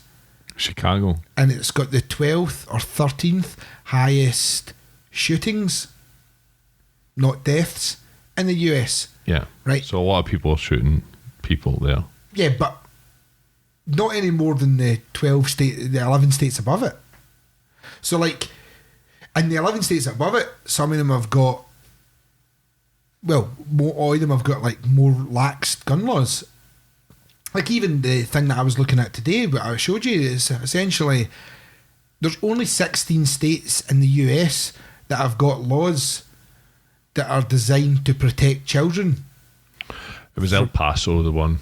Sorry. Oh, yeah. But I understand why you've got a difficulty remembering that, because they both happen within about 15 seconds of each other. Yeah. Like, they literally happened between a day, 24-hour period. And it was actually 22 people that were shot and killed within it, and another 24 people injured Before someone took the guy intervened. out. Yeah. But that's the thing. So then when people talk about Chicago and they use an example, and it came up lots of times in our comments, like, gun control's not done anything for Chicago. Well, that's because they've not had gun control for the last 8 years, and on top of that, it's not any worse than 7 states that are above it in terms of gun death, and it's not any worse than 11 states that are above it for actual shootings. So, like, it then becomes an entirely irrelevant, and fundamentally at that point, and the reason that we even brought it up is because that is fake news.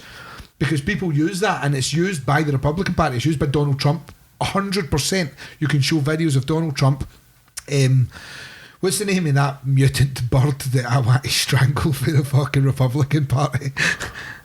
It's going to be a tough one to remember. She's his press secretary, maybe not even now, but was. Like rough looking blonde. No, brunette. Rough looking. Sarah Huckabee. Maybe. Aye. But it's press secretary. Aye, current one. Aye. No, I think she's not anymore, isn't she not? She resigned, Sarah Huckabee. But yeah, so but there's videos Sarah of them. Huckabee Sanders, I believe. That's it. Colonel Sanders' daughter. Yeah. That's one. American campaigner who was the White House press secretary. Yeah, so there's definitely until videos. July the 1st this year. Definitely videos of both her and Trump, amongst other Republicans, talking about how Chicago is a war zone. But in fact, if you look at statistics, it's not.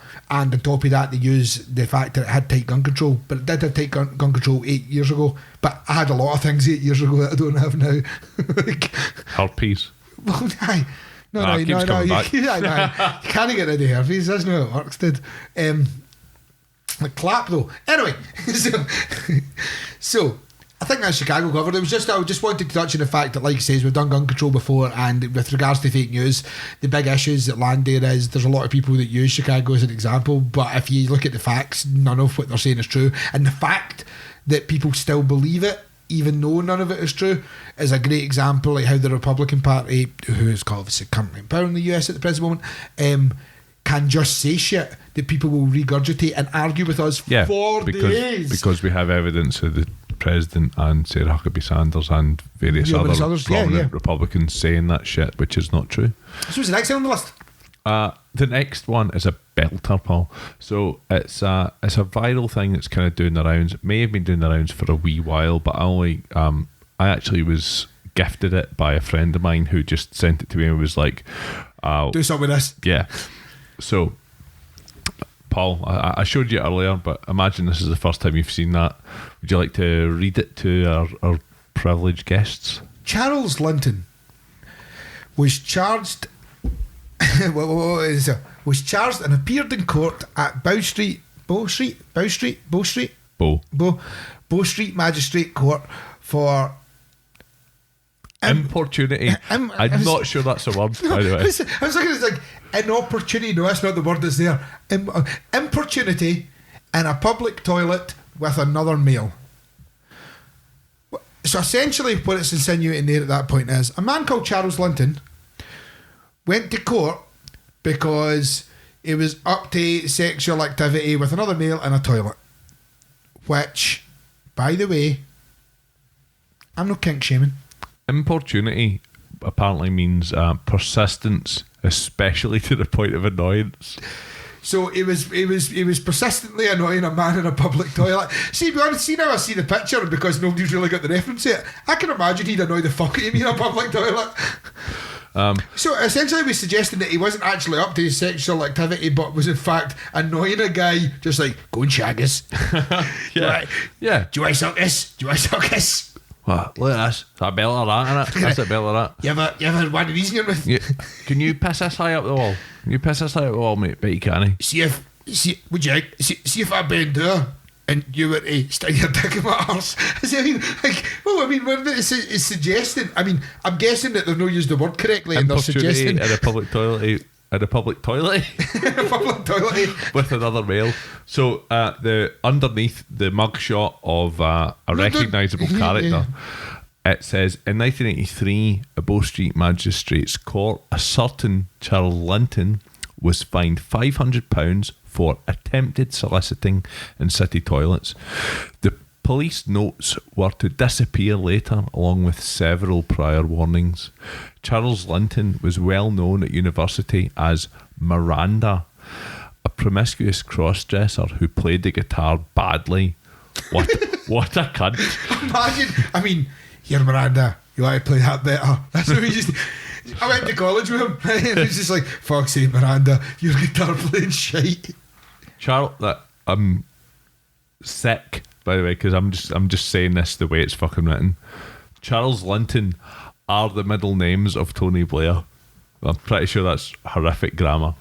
But yeah, so essentially all of this is over there. Pretty much this entire thing. This is the Sharia law post for fucking London Oregon. This is like, not only am I going to post a thing that's totally unbelievable, but I'm going to post it in a way that no fucking normal person would think it's believable, because it's written so fucking poorly. This is the beautiful thing about like really, really fake news, is that it's so difficult to disprove, because it's so impossible to fact check, because it's so fucking ridiculous and obviously not fucking true, that like, well, where do you start with it?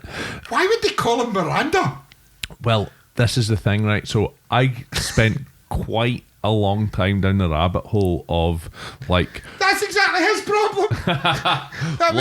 He was just like, you want to spend some time on my rabbit hole? This basically only exists on like a couple of Facebook groups, a couple of Twitter posts. You saying you find it tough to wank it? Oh, no. Not at all.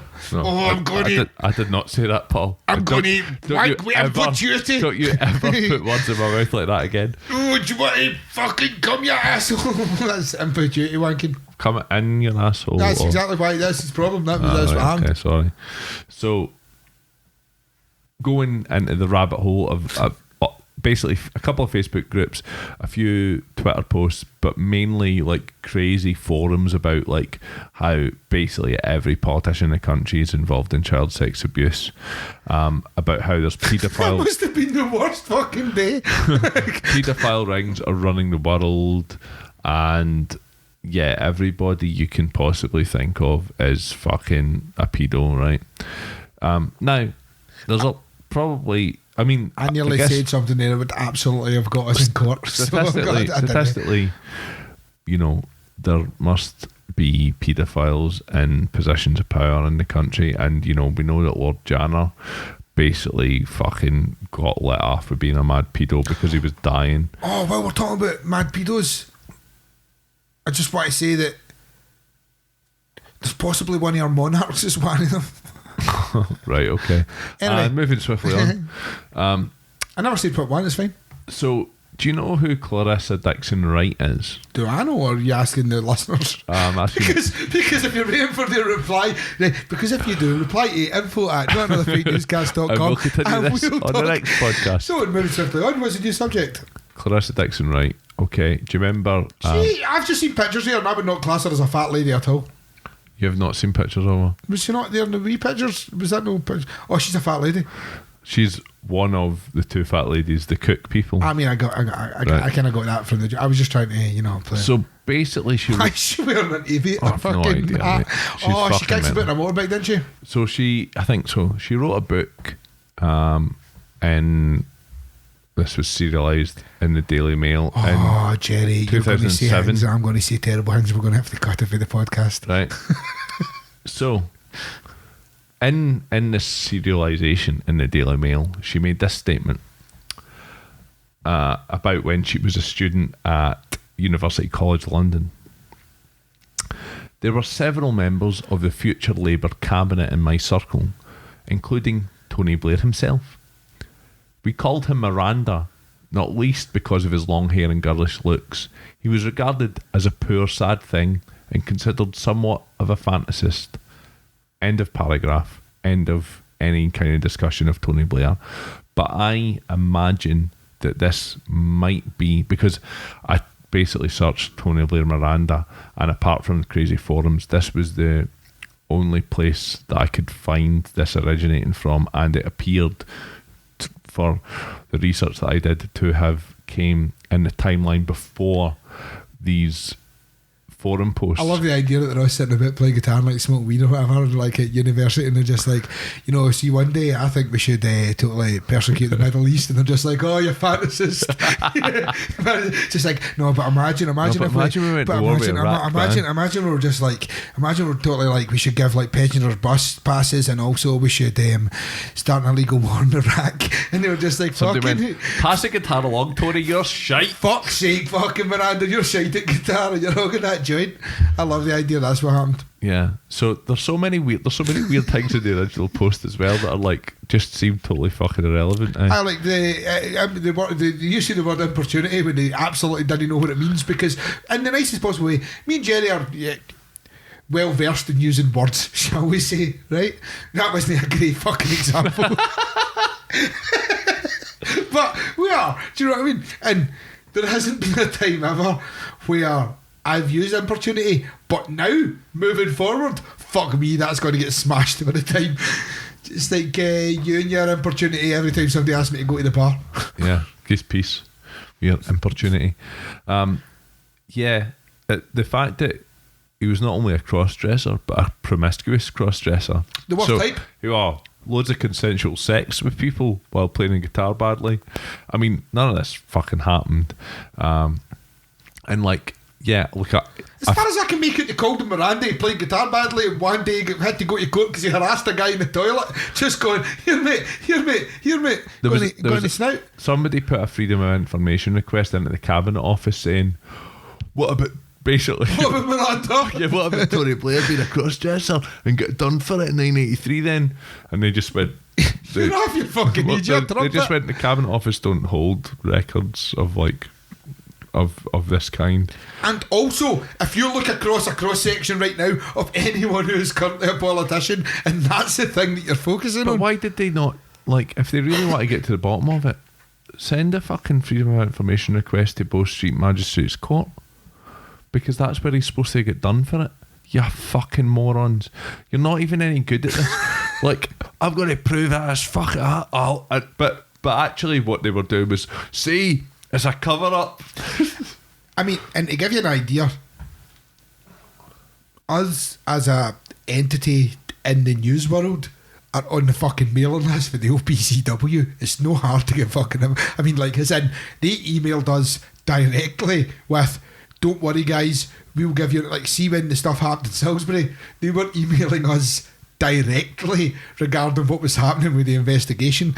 See, getting information out of these bodies, it's no fucking tough. Yeah, I mean, I've had conversations with like Cabinet Office press secretaries and stuff when we were trying to find out about Carillion and whatever. I mean, we've literally harassed the shit out of you. We're nobodies. In the grand scheme of things, we're nothing. And the thing is, it's not like we were using like the clout of people that we know or have dealt with or anything before. It's literally just approaching them, just like, can you give us information on this? And they will come back to you with, no problem, because they don't give a fuck. Because especially if you're persistent. And also the person at the other end of the phone doesn't give a fuck. Essentially, that's like fucking 43-year-old Mildred for fucking Chelsea, and she doesn't give a fuck. Like, she's just like, man, fucking, I don't care.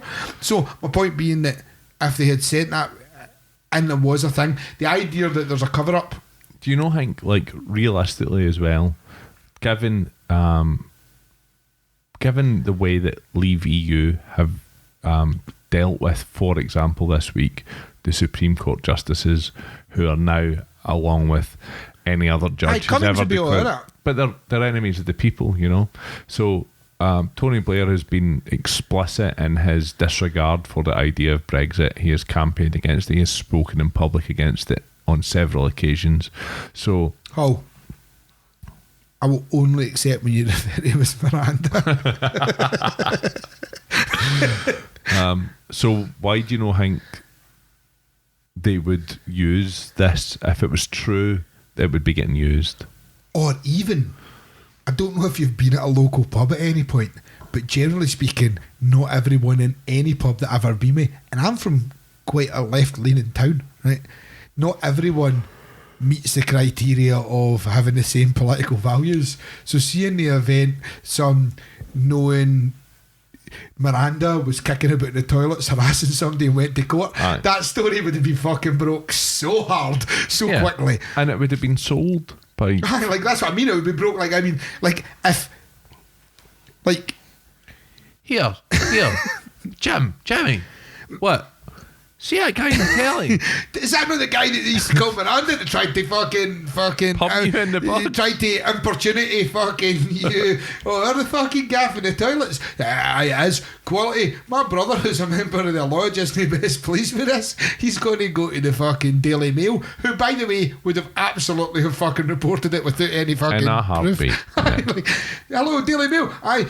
Tony Blair used to call Miranda and tried to shag my mate. They're just like, I don't even care if it's true, print it. Like, you might be able to get the phone done before it was on the front page. So there's that. We'll put the picture up on our Facebook probably as well. I was going to say tonight, but no tonight, because you don't know have a reference for it. Do you know what we'll do is we'll call this episode. Do you want to put it on Tony Miranda Blair? Do you want to put it on the other page? What do you mean? Oh, that one. Oh, yeah, we should. Yeah. But we'll call this episode, right? Remember this, Paul, and remind me if I end up putting it out. We'll call this episode Tony, fucking Miranda Blair. And so you also see Miranda, the TV show? It's garbage. And we'll make that's fucking absolute rubbish. Garbage. And we'll make the cover picture for like all our social media posts that bit of fake news. Anyway, next bit of fake news. Next better. Oh, right. So. Right, what? No, I was just going to say. So when you said better, in my head I went to Beta Mail, right, and I was just thinking that it's like. Oh, Beta Mail. Right, so, and then, you know how like the left get called cucks, right? And a cuck is someone who likes to watch the person that they love getting fucked off someone else. Yeah. Is that not a great example of the right wing? Because they love their country and it's getting absolutely fucked off Trump. So fundamentally the right are cucks. Well, yeah, I guess so.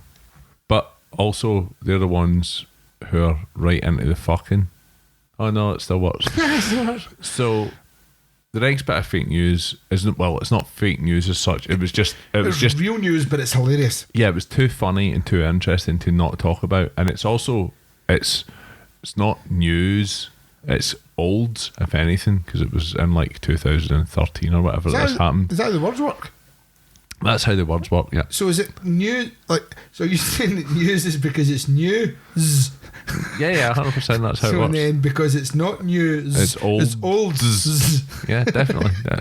Did you not know that? Did you not? That's. In fact, not only did I not know it, but I'm going to argue that it's not the case. You see you and you're arguing. Tell me about fucking golf ball detectors. Okay, so I don't think we'd even got into that yet, had we? A bit. Essentially, right, there was a guy, a British couple, actually. Sweet the fuck, I thought you were going to say an old lady that lived in a shoe. She had so many children, she pretended that a golf ball detector that was worth about £20 was a detector which was capable of detecting drugs, bombs, all sorts of stuff. Sold it to militaries around the world for millions and millions of pounds profit. My mum keeps on shouting at me when I tell this story to the kid. When I tell this bit, there was an old lady who lived in a shoe. She sold a golf ball detector to governments around the world because it was there for detecting bombs and drugs for millions of pounds. So there was a man. Not a man. A couple. A couple of men. No, a couple of a man and a woman, I believe. Well, maybe not. No, it was.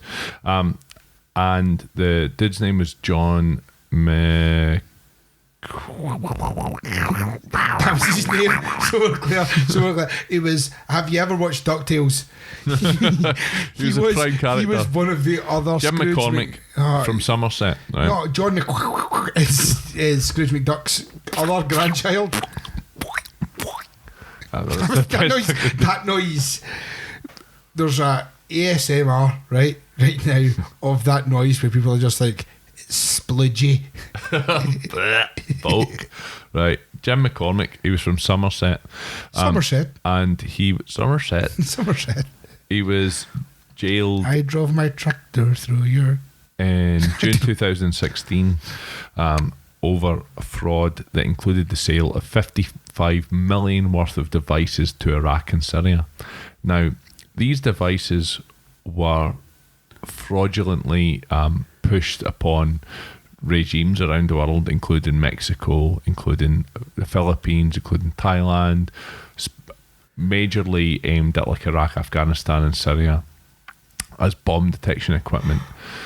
And what they were based on what was essentially like based on makes it sound like he's taking the blueprints and just like, I can rebuild this.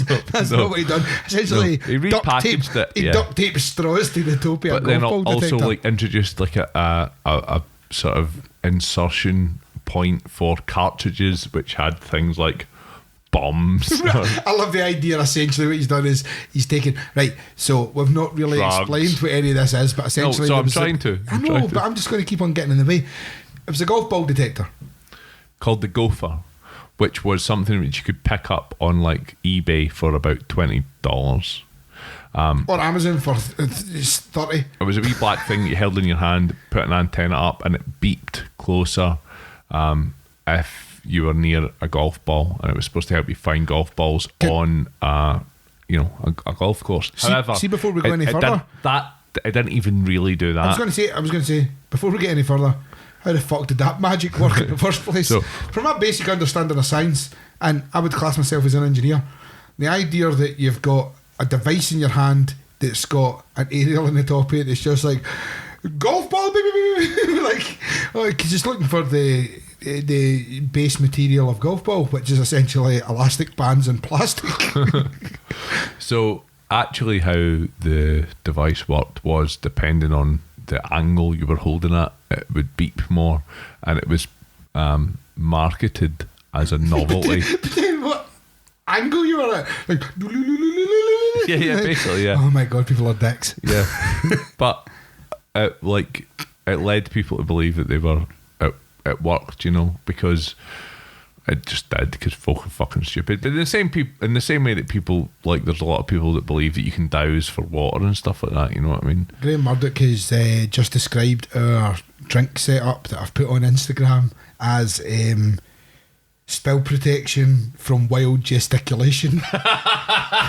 That's like a really good rap fucking couplet. That's why Graham Murdoch is spill detection.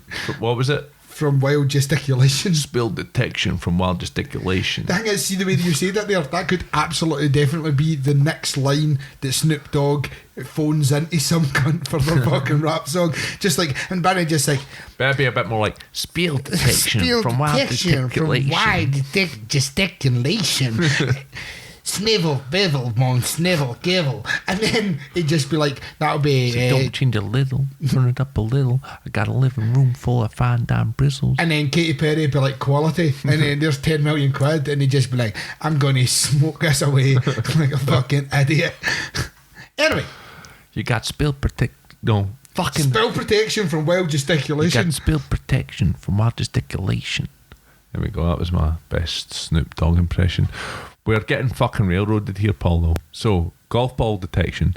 This guy basically took a $20 piece of kit, repackaged it, added essentially a way to plug in cartridges, which, you know, claimed that they were then capable of looking for bombs, drugs, all kinds of different things. Was it just like the back of a Game Boy duct tape tape where like cartridges, like Tetris cartridges scored out of Tetris? Let me show you. Let me show you the BBC. Like, so there you go. That's what you're looking at there, Paul. Right, and all these little add-ons and stuff. Right, that's the gopher box there. So that's what the actual golf detection one comes in.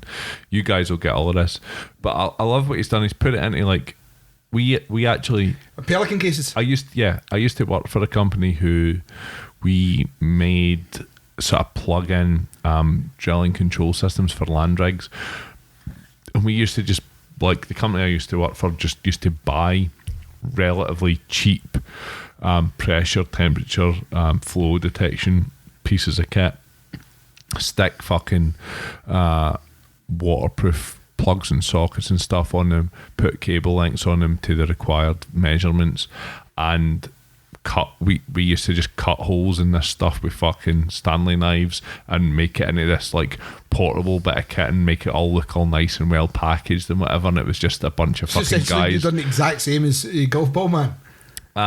Well, I mean, our things were actually capable of measuring pressure, although not to a very high resolution, whereas this thing was not capable of detecting even a golf ball, let alone, you know, bomb detecting equipment, drugs, etc. Can I quickly interject, because I sent the picture of us drinking in here to someone who listens to our podcast. She knows who she is, right? And she sent me a message back without a word of a lie that just said, the Army's secret information warfare machine. And I was like, how the fuck do you know what we're recording right now? You fucking creep. Now, it was just because that was the least likely reply that I was expecting ever of anyone. So anyway, back to the golf ball machine. So when I first read all of this, I was just pissing myself at like the incredulity of it, like the balls of it, like I admire to a certain extent the level, balls, yeah. But the level of just being like, I can get away with this, and they made these people like, so it was the Jimmy Critic guy. Did it find any bombs? There was a few people involved. No, but this is the point, right? They must have believed that it had an above average detection rate. Okay, or they wouldn't have kept using it. However, like the British military, when it was first marketed to them, tested it and said this does not detect anything, and like put a warning on it saying do not engage in any contracts, blah blah blah blah. But they were able to sell it to other Mexico, yeah, Iraq and Syria and other places. However, so I laughed at it and had that sort of like a little bit of an admiration for the balls of these guys to just go around selling a piece of shit to all these people making all this money. However, the more I thought about it, the more I read about it, I realised that actually, like, they were searching people for drugs and it was going positive. Did he put the drug cartridge in though? You know what I mean? And also more than that, people were relying on it to avoid IEDs. Well, see, what so I would potentially say is, a lot of deaths in Iraq because they're like, oh, there's no bombs here. Now, is there an argument to say that you were getting essentially false positives because, like, the guys who are operating them essentially know what it is that they're looking for after a while? Yeah. So then that way, it's like, this thing looks suspicious. Woo! Whatever fucking noise that it made to say like green lights were flashing or whatever on it. Golf ball. Oh, that's English for Bob.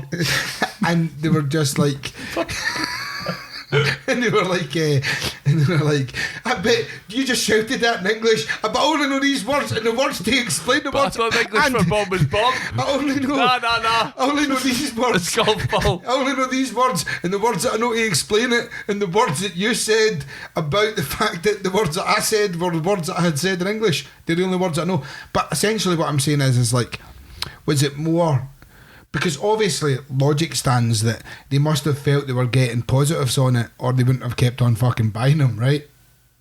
So like, was it just a case of, See the same. Can I tell you this amazing piece of information? What I was going to say is, so see like the principle, like, so see like a little known fact, so you all know when you go to the airport, see when someone randomly gets searched at the airport, generally speaking as a rule, they're not randomly getting searched at the airport because Customs and Excise... They look druggy. No, but Customs and Excise have already marked you as someone that is worthwhile searching, essentially. Like, Paul gets a lot. no, I don't. I happened once though, when I was going to Jamaica. They were like, have you got a large amount of money or drugs on you? And I was like, no, I'm going to Jamaica, I've got my bank card, and why would I take drugs? Then they have drugs in Jamaica. Then when we got to the other side, we searched the same case that they had searched, and there was a penknife in it. It's like, you guys are shite. like we didn't even know the fucking penknife was in there, but that was on the plane and you didn't find it. Not even 100% what the statute of limitations is in this. I don't know if I can say this in the podcast, but essentially. But it's that way where, like, so they searched us because the dog identified that you had lots of drugs. So the sniffer dog was like, it says that you've maybe got drugs or money on you. And just like, no, I don't. Your sniffer dogs are shy. Your sniffer dogs are shy, pal. Can't even sniff a knife. Fuck you. Welcome to Wishy. No, but aye, so is it not the scenario where essentially, because, so say for example in an airport, and you're using it to identify drugs, but you already know the people that you're expecting to be carrying drugs. Aye. So you pull over the person that you've already profiled, or you already know has got a scenario where they may have drugs, and then you're just like, woo, with your fucking golf ball detector, and you're just like, oh, it says you've got drugs on you, and then it says you've got drugs, but you already knew they had drugs, so then you get positives. So how much do you think he was selling these pieces of kit for? I hope you say £1 million, but I'm guessing it was like $200. No. More than that? Paul, you've no idea. Keep going. $800. You're not even close. You're not even close. Okay, $2,000. Not even close. More than that? Yeah. Oh my god, this is like Bruce's Prices, right? Only I'm not scared that you're going to fucking kill me in a fucking swimming pool, because did he not take over from that? Barrymore? Aye. No. Did Barrymore? No, Strike It Lucky. Strike It Lucky. That's it. Yeah, he didn't. No, he didn't. No, he did. Guy in the pool, didn't he? No, he did not. So I don't go to pool parties at Barrymore's house. $5,000? Nope. More? Mm-hmm. Oh, Jesus shit, man. $8,000? More. 12,600? 10 grand, right? So the fraudster, I mean, and this is just to Iraq. The fraudster sold about 6,000 detectors to Iraq for as much as 10,000 each, while the production cost for the device was as low as £15. Oh, wait. Did you say 6,000 at 10,000 each? Yeah. But that should be quite easy, Paul. No, but and then minus £15 for every. Oh, right, okay, I was like, not the first part. It was the second part that I had to do the math for. He bought a mansion in Bath previously owned by the Hollywood actor Nicolas Cage. Well, he bought a mansion in Bath. Yeah. I know some other cunt owns a mansion in Bath. I don't know about that. We know another guy in Bath. He bought a mansion in Bath previously owned by Hollywood actor Nicolas Cage. So he was doing all right. A holiday home in Cyprus and a Sunseeker yacht as part of assets worth £7 million identified by police. Now, one of the articles I was looking at suggested that he may have sold... That's £59,991 profit, which is a fucking... That's £59,991 profit. There we go. It's a decent... See if the fucking see if the lads that are fucking buying that are bribing oil tycoons in Saudi Arabia with British money that we spoke about at the start of this. They were making that kind of profit margin. See if they fucking knew that all they have to do is be selling golf ball machines with fucking Nintendo cartridges plugged into the back of them. Then they'd probably get a loan by the British government to do so. The article on the BBC suggested that they may have sold some of these items. Yeah. So the ADE 651, supposedly shorthand for advanced detection equipment, was sold to Iraq, Niger and other Middle Eastern countries. The guy, James McCormick, is now serving 10 years in jail. The Iraqis spent $53 million. Did he take all the money off him though? Or is he spending time in jail with... that Guardian article was about how he was having assets recovered from and he was having to pay back compensation to the Iraqi government. The Iraqis spent $53 million on the devices at around £5,000 a time, but some sold for as much as £25,000. The GT200 remote substance detector, which was sold by Gary Bolton, mainly in Mexico, Thailand, the Middle East and Africa. The device retailed at £5,000, but the highest price it achieved was £500,000. Wait. See, at the point where somebody in some government body approaches their boss and they're just like, I can get a drug detector that's going to cost £500,000. Why did their boss not just say, the drugs that are coming into the country are no worth that? like, do you know our break-even point for us to catch drugs is going to be forever? I can just buy my own drugs. That's how much it's going to cost. That's right, but like, it'd be more costly. What's the point of me confiscating them for everybody else to take them? I could buy them myself for cheaper than that. At this point, we could literally just buy a submarine. We could just stop the drugs coming out of the country. We talk about that on a previous episode. What, buying submarines? No, drug submarines. Yeah, drug marines. That's what I call them. We did though, did we not? Or was that just a conversation me and you had? I don't know. No, we definitely. For those who's listening, if you want to send us an email, because me and Jerry aren't going to go back and listen to the episodes and tell us, did we talk about drug submarines from Brazil? If not, we will. No, is that you know how they ban jets for Brazil? It's drug submarines for Brazil. Jets from Brazil. They're subsidiary band. It was the B-side album. So we're going to move on to a viral post that has been floating about the internet. Like it's actually been floating around for a couple of years, really, since possibly I would say since prior to the Brexit referendum. Is that supposed to be the Lisbon Lions? Lisbon Treaty. Oh, right, very different thing. So it lists like 19 or 20 points all about the Lisbon Treaty, and basically states this is the headline text. This is the crux of the Lisbon Treaty. Why is nobody talking about the Lisbon Treaty? The treaty that comes into force 2020. It's worse than the so-called deal. If 99% of the British think this, Jesus Christ, that's like. So it sounds like I can't read, but it's that these people can't write. If 99% of the British think the deal is bad, just look at the Lisbon Treaty. I mean, I do think this deal is bad. To be honest. People need to know, leavers and remainers. Remainers? What will is that remainers? Remainers. People who maim after a maiming has already occurred. Yeah, the worst kind of people. They're fucking awful bastards. What will actually happen if we stay in the EU is a question no Remainer will ever answer, but here it is, warts and all. Warts? Warts and all. So, the list. Known outcomes that have already been agreed as true by all sides. Paul, perhaps you'd like to read point one. Number one. Coming in at one. The UK, along with all existing members of the EU, lose their abstention. Is that abstention veto? Yeah. You can tell that I'm not even wearing my glasses. I can see them, but I'm not wearing them. So veto in 2020 is laid down in the Lisbon Treaty when the system changes to that of the majority acceptance with no abstention or vetoes being allowed. Right. Weirdly, this is wrong. The Lisbon Treaty did make changes to how EU law gets passed, which reduced scope of states' veto ability, but it did not abolish veto powers, and these changes are already in effect rather than coming into force in 2020. This is actually what you'll find for most of the items in this list. The Lisbon Treaty was signed and years ago. I think it was signed in 2007. It was signed, it came into force in 2009. So a lot of the stuff that they're talking about here is already in place. And then, there's also the stuff which is completely factually incorrect. Another example would be all member nations will become states of the new federal nation of the EU by 2022, as clearly laid out in the Lisbon Treaty, with no exceptions or vetoes.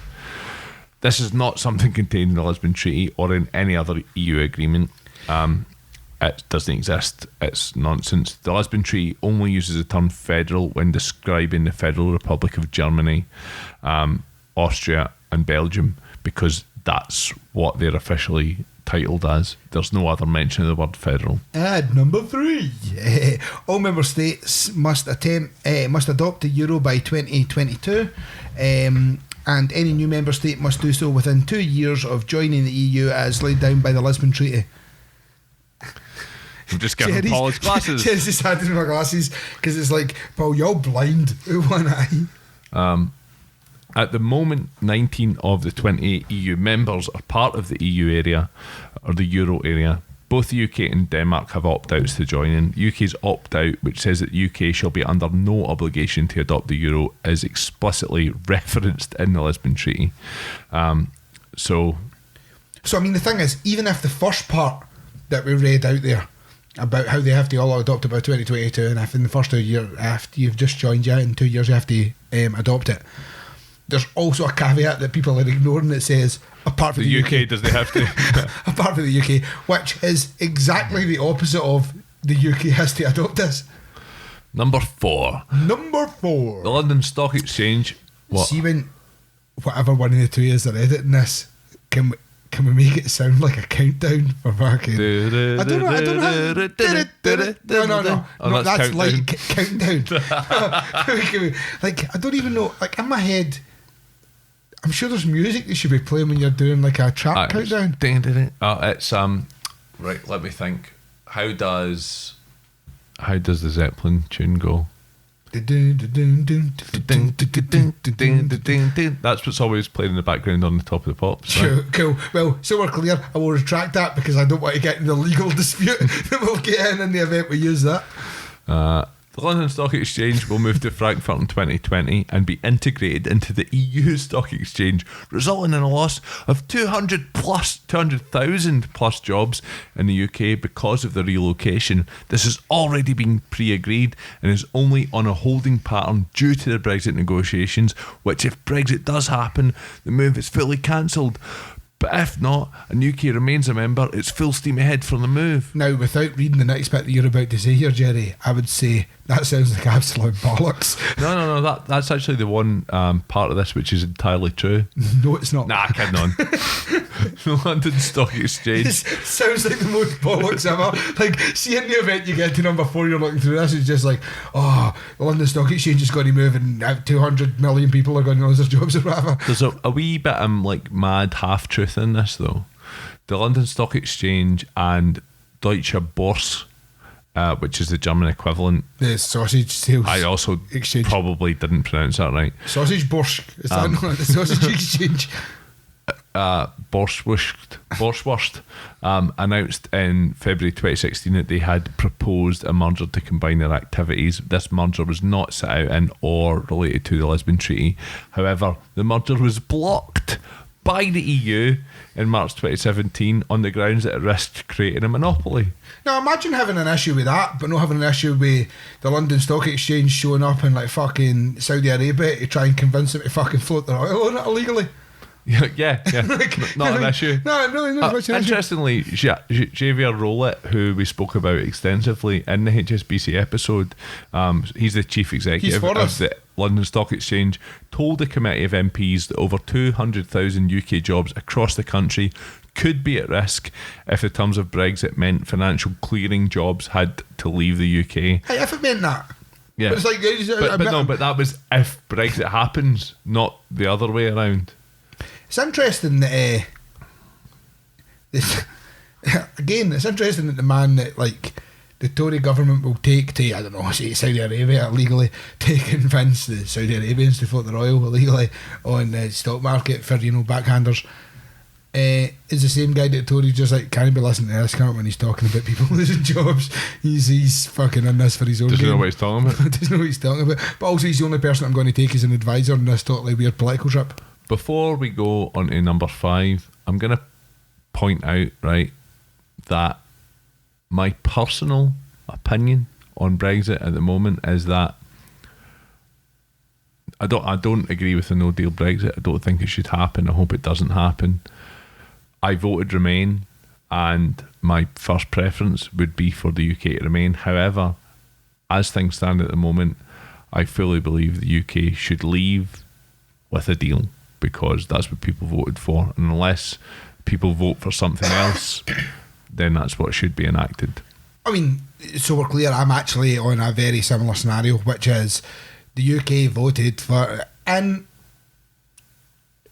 a referendum which, for all intents and purposes, as I keep on bringing up, is nothing more than a fucking poll because there was no legal fucking backing behind it. But nonetheless, they voted in said poll to say that that's what they would like to do. And in the event that's the case, then we should leave, and we should leave with a deal, as in there is currently, as things stand right now, no mandate with the current government to say that we should not leave. So if we're going to leave, we should leave with a deal that is suitable. And on top of that, I always stood with the scenario that in the event we were to leave, there has to be a deal because, you know, like, loads of legislation that's in place that we have to fucking deal, like, you know what I mean, that's not including imports and exports and customs deals and all sorts of things that have to happen. So there has to be a deal in place. Northern Ireland, agriculture. There has to be a deal that's in place because regardless of how you fucking word it, even if it was a no deal Brexit that happened at the end of October, there would then have to be deals put in place,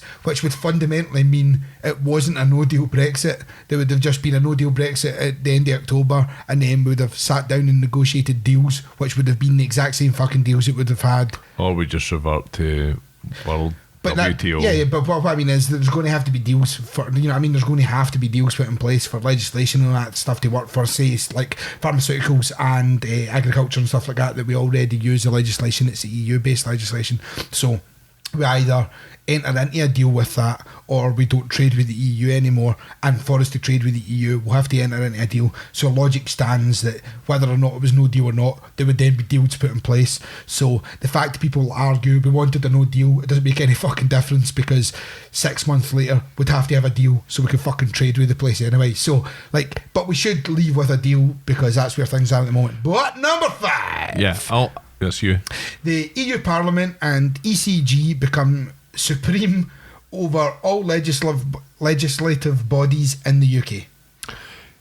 So EU law has to be approved by the European Parliament, which is all the elected MEPs from the EU member states, and the Council of the EU, which has relevant government representatives from each EU country. The Lisbon Treaty put the European Parliament's power to approve law on an equal footing with the Council and widened the number of areas over which they could make laws. The ECJ is the highest court on matters of EU law. For all EU member countries, EU law takes supremacy over domestic law. To ensure that rules are adopted uniformly throughout the EU, the UK has accepted the supremacy of EU law for some time, since 1972 actually, so it's nothing to do with the Lisbon Treaty. EU law doesn't cover all aspects of UK law.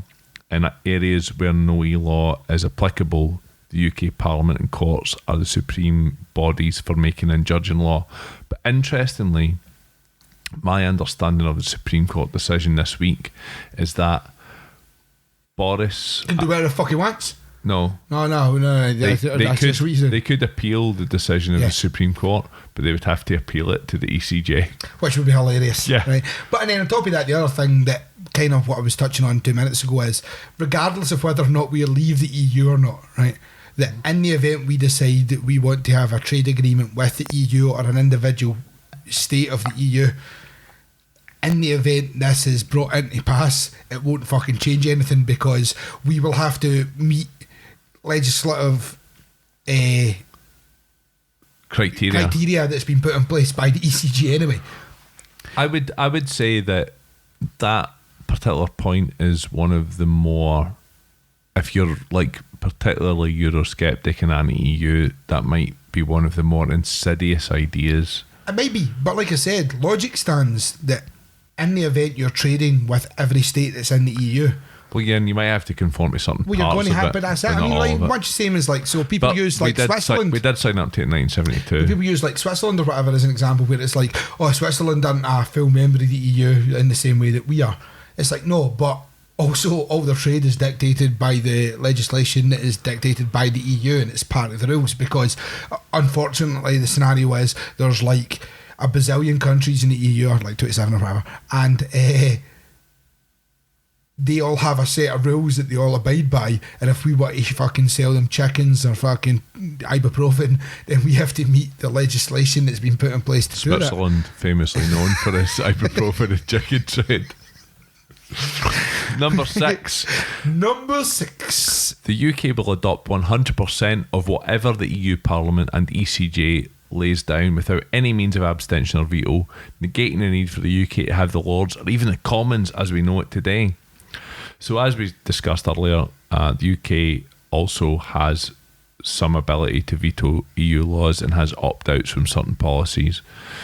As we explained above, it's correct that the UK, as an EU member, must adopt any EU laws that are passed. There are many areas of UK law not covered by the EU. So, number 7, the UK will not. And I'm only saying that because it's fucking capitalised to fuck. But the UK will not be able to make its own trade deals. So that's correct. Aye, I mean it won't. But also at that point we have to make the point that we've certainly bring up before when we spoke about the EU. But they would be part of any trade deals that the EU negotiates. Even fucking further than that. I mean, the UK, there's so you know, any Brexiteers that have managed to get to this point in the show, like, there's about 60 million people in the UK. We're a tiny fucking island and we have a disproportionate control over laws and decisions that are made in the EU. And again, that's been the case since 1972. I think the Lisbon Treaty expanded those powers slightly, but essentially there's like us, France and Germany, and we make all the fucking rules, even though there's about fucking 12 of us and we live in a fucking island or there. Do you know what I mean? Like, as in, we don't have the landmass or product or trade in the same way that, say, somewhere like Italy or arguably Spain does, or whatever. We're like a relatively tiny island floating about in the arse end of fucking nowhere. I think we do a lot more for, like, we create a lot more than Italy and Spain. But they have certain product assets that we don't have. Like what? Oranges, Renew. All right, okay. Agricultural stuff we're talking about. That's not a product. That's a product. I mean, dude, all the farmers just fucking unsubscribed.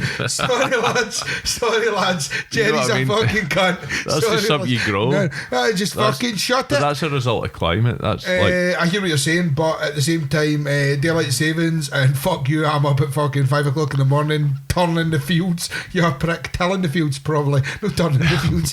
Shifting them left and right. Here, boys. You fancy a bit of man meat?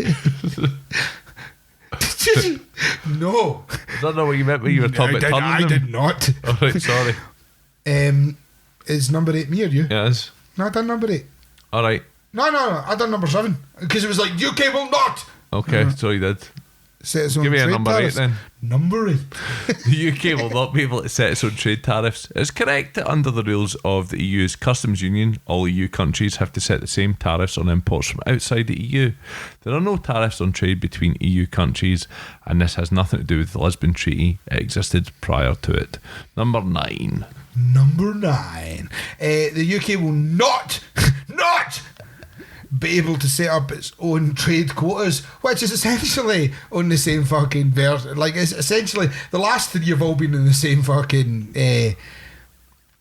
theme. Oh, you're saying it's got nothing to do with the Lisbon Treaty? We'll move on then. No, but all I mean is like, but I mean, essentially, like, the last 3 have all just been like, the UK will not be able to do things that it doesn't fucking do anyway. Aye, right, Qually. Like, good. But yeah, and I mean, I guess if you really believe that we should, then that's a reason to leave the EU. Number 10, I just read it and I actually misread it and I thought I said fisting. Number 10. The UK loses control of its fisting rights. No, fishing, sorry. I would like to see, like He-Man. Yeah. Do you know the character Fisto? Vaguely, big massive head called Fisto. Definitely. So, when you said that, I just thought Fisto just standing like, no. No. Nothing, anything but this. Don't take this from me, it's all I have. So, yeah, as a member of the EU, the UK is part of the Common Fisheries Policy, which comes for the 70s. Under the Common Fisheries Policy, the EU sets a limit on the number or tonnage of each species of fish that can be caught by each country in a year. fishing vessels. Fishing vessels. Fishing vessels. Fishing vessels registered in the EU have equal access to UK waters. So we've got a Dutch guy in to talk to us about the fishing quotas. With two exceptions. At the moment, I was Steve McLaren actually. At the moment, EU member states are allowed to place limits on who can fish in their territorial waters, and up to 100 nautical miles fishing is restricted to those who traditionally fish there. Oh my god, literally every single cunt just unsubscribed. That was like, I'm in the room with you looking at the thing that you're reading, and I'm still thinking to myself, I don't fucking know what he's telling them. But the legislation covering this expires in 2022. Whether it will be replaced is a matter for the politicians to determine. The Lisbon Treaty sets out that the EU has powers over the conservation of marine biological resources as part of the CFP, and shares power with member countries over the rest of fisheries policy. Now, as an aside on this, I know that all the Scottish fishers who I come into contact with despise the EU, despise the common fisheries policy, were in favour of Scottish independence, and are in favour of Brexit. Now I would like to say, before we go any further, that I also know from spending more than any amount of time that I've ever fucking wanted up in that fucking shithole up north, that most of the Scottish fishermen, idiots. No. But their argument would be that the UK... No. You can't jump in when I haven't even told you what their argument is yet, Paul. Their argument would be that they play by the rules and none of the other countries do. They will deliberately come in and fish in waters they're not allowed to, and they will deliberately take in over their quotas, and because the UK has the people from the UK, in their opinion, have a tendency to play by the rules and play by what's been prescribed to them, that they lose out because they try to play within the prescribed rules. I would argue that if you actually look at the numbers, though, essentially it's perceived negativity. Like, essentially they have perceived that the things are fucking terrible for them and not as bad for everyone else because they don't play by the rules. But in the grand scheme of things, even though it might be the case in one or two scenarios, that in the grand scheme of things it's actually not, on average, what actually plays out. If you look at like what Spain, because Spain is the one that they fucking use all the time, because they obviously don't understand, even though they want to support Scottish independence, that Spain is not the one to pick on of all the fucking countries, because it's the only one that's got the whole Catalonia issue. You don't want to fucking annoy the Spanish, but they will use them as an example of people who don't stick to it. But pound for pound, fundamentally across the entire board, they're not ripping the cunt out the way that they perceive that they are. Do you know what I mean? It's individual cases. I would need to see statistics for that. Well, I mean, for you to do that though, you're going to have to literally stand at a port and count the fish. Here, Spanish guys. How many fish are you stealing? How many Scottish trout is that? Okay, but then so by the same token, you're not in a position to state that it's false. No, I'm not. But what I can say is the EU and Spain, the EU and Spain and the British government all don't say that it's actually happening, and it's literally only fishermen that's saying it's happening. And like I said, like, I'm trying to be nice as fuck here, right? But you're saying Captain Birdseye didn't he go to uni? Have definitely been on record on numerous occasions not being the biggest fan of fucking Aberdeen and Fraserburgh and the likes, right? Definitely, right? But what I want to say is, I'm not a fucking fan of them. And if the British government, the Spanish government, the EU all tell me it's not particularly happening, and and I've had a few pints at 8%. You're going to deprive a bunch of hard-working people of their... But it's no depriving, because look at this. No, but it's no depriving, because what they don't look at is they don't look at the investment that comes for the EU for the infrastructure for the fishing industry in the UK. They don't take that into account. So we know that in the last 10 years there has been multiple instances of the EU investing into the fisheries in Aberdeen and the north of Scotland to be able to have better infrastructure and better facilities to deal with, I don't know, fucking fish. I don't know what the right terminology is for fucking fishers. Like, fuck, man, these cunts are out in boats in the cold, they're mental, but they're all wearing like wool jumpers. Why are you wearing wool in the rain? It doesn't make any sense. Right? It doesn't make any sense. This isn't wool, Jerry, don't make a comment. Right? But you're not in the rain. I know, Good and it's podcasting. not, exactly. In a warm room. It's so warm. There's a sweat pissing down my face, but that might There's be fishers all listening to this going, fuck you in your warm room. No, there's no fishers listening to this. For a start, also, I've spoke to people from Aberdeen before. That's not how they talk. Right? That's not what they would say. But my point being, essentially, like, the same way that people perceive that, like, everyone in the UK who comes from a foreign country is just taking advantage of benefits, right? It's easy to take one or two or a couple of scenarios and claim that that's what's happening because things aren't great for you, so things must be better for everyone else, and put a blame on someone else. But Scapegoating exactly, and I don't believe that that's actually what's happening. I believe that that's what's happening, and I think that the numbers and the information that we've got available is suggest that that's actually what the case is, because the EU and Spain and the UK, like, let's ignore Spain for a second because they have a vested interest in cunts stealing fish or whatever. Like, I never thought I'd say that, right? But Spain have a vested interest in cunts stealing fish. What I mean is It's quite a sentence, Paul. What I mean I is think I need a moment to unpack that. Spain have a vested interest in cunts stealing what fish. I'm saying is the Spanish. You say that they have a long-held tradition. Shut. No, but what I'm saying is the Spanish are. It's worthwhile for the Spanish government to lie to the EU and the UK regarding the amount of fish that they're taking for the quota if they're making more money off it from a economy point of view, right? Okay, I mean that's the same for anyone who's fishing. Yes, but what I mean is, but the Spanish are used regularly as an example of people who are stealing fish. You have a poor fucking Scottish fishermen. I would say that the Scottish fishermen, in my experience of spending time in Spain, that they've got hundreds of Scottish fish. Fucking assholes! Every time I order paella, they're all wearing salt towers. It's not necessarily always coming into like UK waters and stuff. I think the accusations that are levelled is just that they're overfishing their quotas sometimes as well. But I would say that in the nicest possible way, my experience of Spanish culture is that they're lazy fish stealing bastards. No, is that what you said? No, that's what you're is that you're at Spain? It's accepted to a certain extent that there's going to be a slight bending of the rules generally. Right, which is fine, right? I'm not saying I don't mean it's fine, it's okay that they're doing it, but what I'm saying is that's maybe how the Spanish perceive it.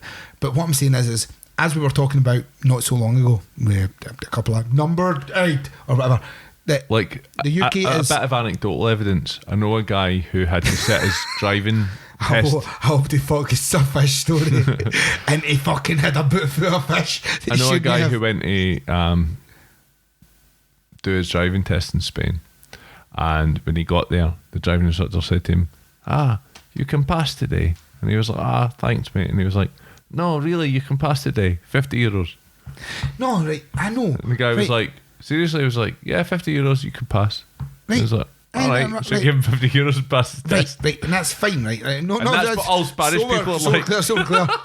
That is not fine, and also I don't think all Spanish people are like that. No, neither do I. It was a joke. But what I mean is as we were saying a couple of points above, the UK has a lot of clout in the EU, right?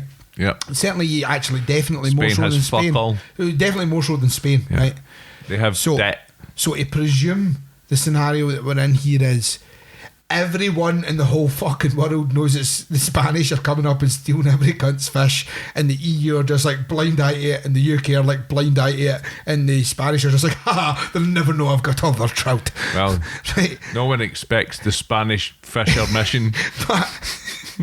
Nice. I mean, not nice, the joke was terrible, but I got the theme, right? But the idea that the only people that have cracked this fucking Poirot-esque case is guys in fucking orange jumpers who are out at sea all fucking day is perplexing to actually like think about what we're talking about here. Like the entire British government just like another thing that wasn't stealing my fish. It's another thing that wasn't mentioned in this list.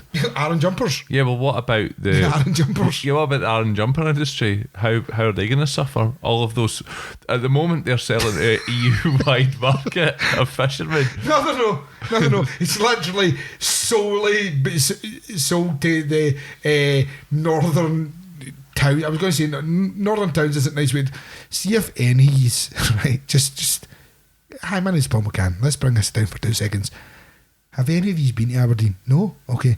Have any of you been beyond Aberdeen? No. Well, do you know what? It's like. Have you seen the hills I've got? Have you seen the hills I've eyes? Well, it's much worse than that. It's one of the most perplexing things. But I would like to say that I regularly travel to Aberdeen and beyond Aberdeen, and the people are in many ways fine. In many ways, but in other ways, like you've been to the petrol station, it's just like I put fuel in the car, you go up and say, can I pay for the car? And go, it's in the car, fucking it's car. Just I don't know. I know, but those Southerners feel the same way about us. Aye. But literally the only place that matters is Central Belt. No, that's terrible. Right. But the point I was getting at is to believe that the Spanish are stealing all the fish. I don't believe the Spanish are stealing all the fish. But the Aberdonians that fucking fish. I was just playing think devil's advocate. I know, but that's what I mean. Aberdonians that fucking fish think the Spanish are stealing all the fish. And I mean, it they seems might like, be. I don't know.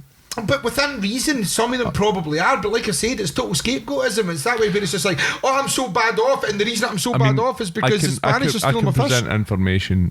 For example, a family who I don't know personally, but I know friends of theirs who were found guilty of having storage points, hidden storage points on their fishing vessels in order to fool inspectors. Where they were storing tons of extra fish out with their quota, and they were discovered doing this and fined millions of pounds. That's because those guys were stealing fish.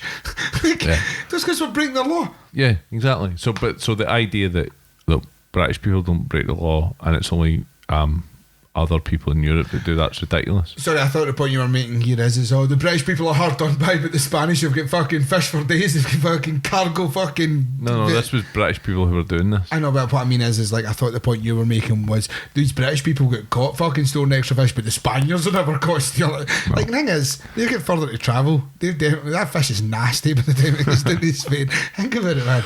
I don't think that's what they're accused of. Where did you catch a fish? I mean, there is a dispute over waters and all that kind of shit as well. But yeah, fish will last, especially if it's fucking cold. Number 11, the UK loses control of all its gas rights. No, of its oil and gas rights. Put your fucking glasses back on. I literally took them back off so we know people. But of its oil and gas rights.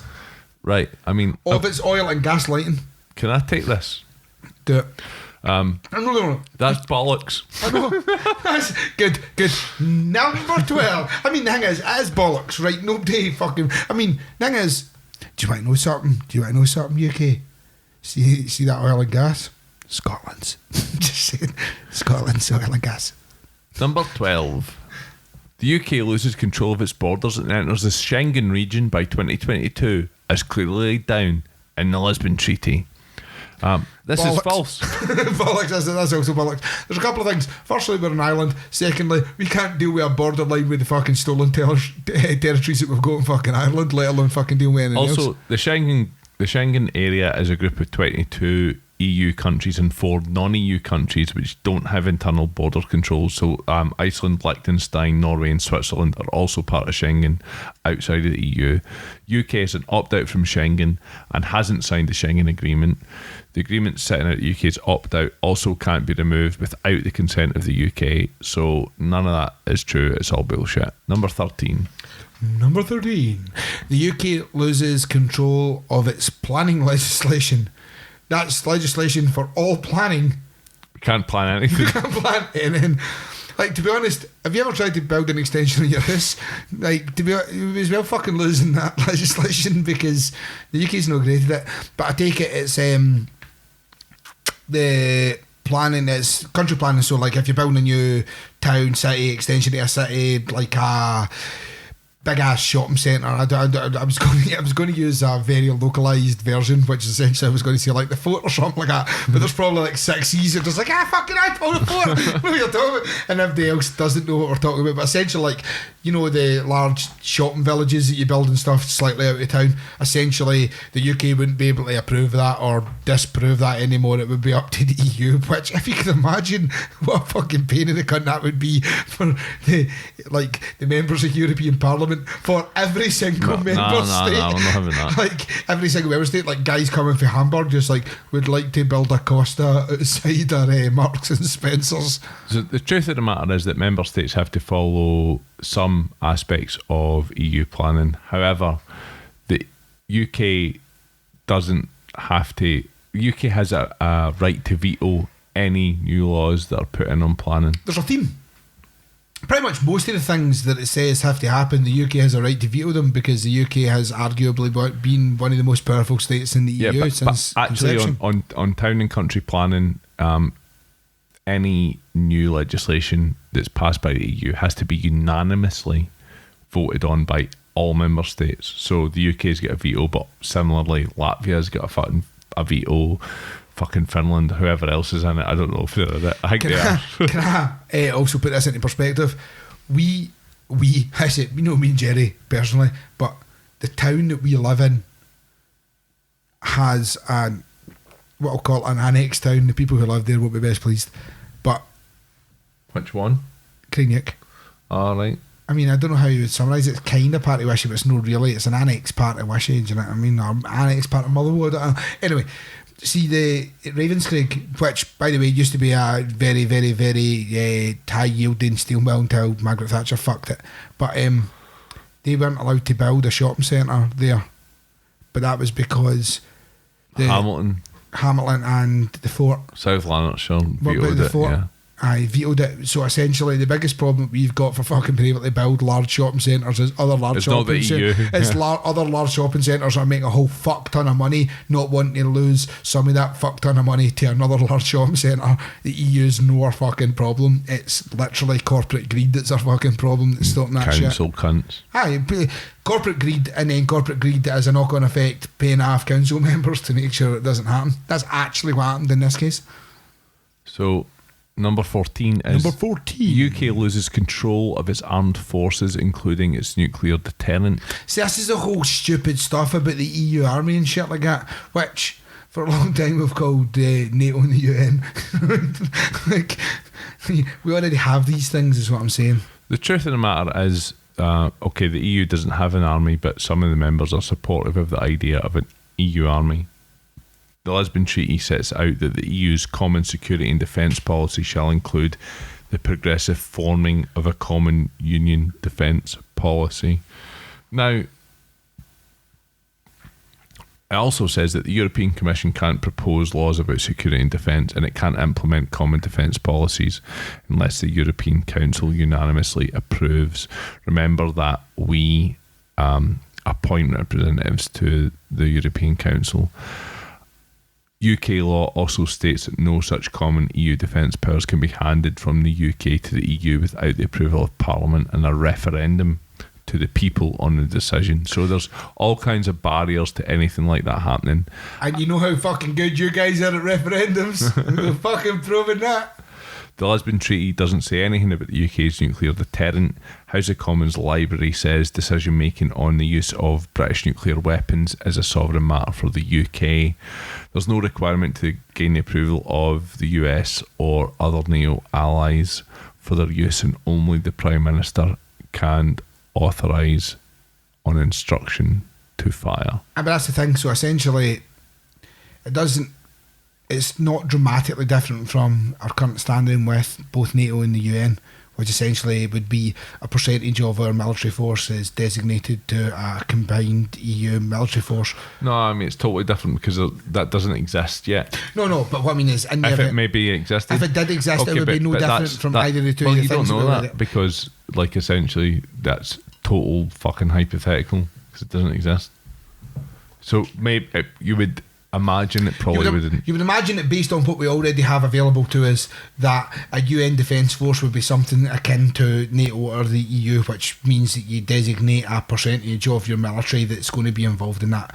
You would imagine. But also UK law explicitly states that no change can be made to that arrangement without Parliament agreeing to cede responsibility for that to the EU, but also that decision would have to be ratified by a democratic people's referendum. And the beauty of that is we have seen from recent scenarios that would essentially be in the best part of a 15-year argument of whether or not we can fucking do any of this. And Parliament will be shut down six times. But I'd say so far number 14 is the least true thing in there, because it's like there's actually we have legislation in place to prevent it. But like I said, even in the event that it did actually come to fruition, as far as we have got as a reference point, which logic would be they would use to, if you wanted to build an EU military, for example, logic would be you would use the pre-existing massive international military forces that we already have, like NATO and the UN or whatever. Yeah. And by that grounds, there's literally nobody. No, that's not true. There's fucking psychopaths out there, but for the most part, there's very few people who are bitching and moaning about contributing to the NATO or contributing to the UN. Do you know what I mean? It would be fundamentally logic would dictate that it would be no dramatically different from that. I mean, I would say in answer to that though, we're like the people who are promoting Brexit are promoting isolationist tendencies in UK politics.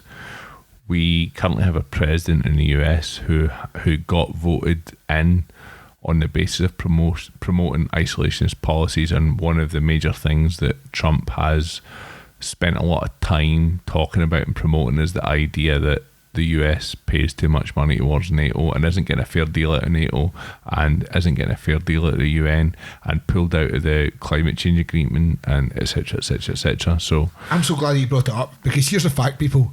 Alexander Duggan exists, right? And in 1997 he wrote a book that essentially said, let's make America isolationist and let's make the UK leave the fucking EU because it'll be worthwhile for Russia. So see, in the event you're just like, oh, there's people. Essentially what I'm saying here is see the way that the UK and America is now, that's what Russia said that they wanted 20 years ago, right? That's what Russia, that's what a Russian man who right now probably, I don't know what time it is, but right now he's probably still kicking about the fucking Kremlin. That man, who we definitely know kicks about the Kremlin, that's his job, said that this is what he wanted to happen. So see, in the event you're like, I hope that the UK and that operate the way that I perceive it. It's not the way you perceive it, it's the way that Russia wanted it to happen. This is a communist wet dream and you're fucking causing it. Sorry. Anyway, number 15. The UK loses full control of its taxation policy. So essentially the EU currently does not have any direct role in raising taxes. However, it will. I mean, the long and short of it is that's essentially what the claim is, that right now the EU has no way to dictate individual taxes of countries. No, the claim is that when the Lisbon Treaty is implemented in 2020, even though the Lisbon Treaty was already implemented in 2007, the claim on this viral thing is that the UK will lose full control of its taxation policy next year. Next year you will not be able to set taxes anymore, and the EU will be able to set taxes. See, be honest. See, right now, as things stand, if my choice was who do you want to set the taxes, Boris and the Tories or the EU, I'd be like, fuck, I'm in the EU. It literally couldn't be any worse. So this one's like got a bit of information to it. So at the moment, the EU does not have a direct role in raising taxes or setting tax rates. The EU also has no say in how countries spend their tax revenues. It has no say in minimum VAT rates, taxes, petrol, tobacco, alcohol. However, the EU does oversee national tax rules in order to ensure they are consistent with relevant EU policies. So it means that they have to have broadly similar rules and minimum rates on VAT. And taxes on petrol, tobacco and alcohol. But any taxation that they decide that they're going to apply has to be unanimously agreed by like fucking every country, which are like 27 countries or whatever. Yeah. Which, by the way, so we're clear, see if you're the UK and Germany and France, your opinion on the price of snout, which is cigarettes for those listening across the world, are going to be very different from fucking Lithuania. One of the things that the EU has been pushing a lot is a coordinated EU approach on tax evasion, which it's been suggested by many people, and it's hard to dispute. Does it not come into law of February 2020, I believe? Yeah. The very start of 2020, which will be saying that essentially you can't have a offshore, you can't have a Seychelles shell company that's dealing with your tax. Essentially, you would now have to, in the event, so for example, in the event you were like Amazon, because I can see this now because they pulled their sponsorship. So in the event you are, they pulled their sponsorship after a day. No, even a day, like hours. But anyway, if you are Amazon and you're in the UK, you have to pay tax in the UK. In the event you are like Jacob Rees-Mogg, I don't know what they're called, like Tory Cunt Limited or whatever the fuck they're called. But if you're his shell company, you can't now be based in the Seychelles with your head office in Dublin, so you don't have to pay any tax anymore. In the event you operate in the UK, you would have to pay tax in the UK. Essentially, it's how the new legislation that comes into play in January, February, as I understand it, works. And it's also to prevent tax evasion across the board, because obviously the EU understand that the EU doesn't benefit if everybody can just fuck off to one of the countries within the EU and dodge their tax by operating out of there. The Dublin issue at the present moment, which is essentially if you're a tech company, because of the way that the legislation works at the present moment in Northern Ireland, or not in the Republic of Ireland, essentially says that a tech company pays less tax than they would if they were in, say, the UK. A lot of people base themselves in Luxembourg as well, because there's preferential tax rates there for different reasons. Yeah, and I would imagine something very similar in the other principalities, from understanding. So Andorra, Monaco, it seems they're all tax havens. Monaco's not part of the EU. Is it not? I just kind of thought it was because it was a principality, because fundamentally it's an independent principality which is out with the EU, which is Andorra? why I believe so also, yeah. And Liechtenstein. Vatican City, Liechtenstein, Luxembourg. Yeah. Don't think Luxembourg. The only reason I'm asking is because I know Luxembourg. Because I'm the type of cunt that can say something like, so the only principality I've not been to is the Vatican City, and I've been to every other principality in Europe. Been to San Marino? Yeah. So I've been to San Marino, Luxembourg, Liechtenstein, Monaco, and Andorra.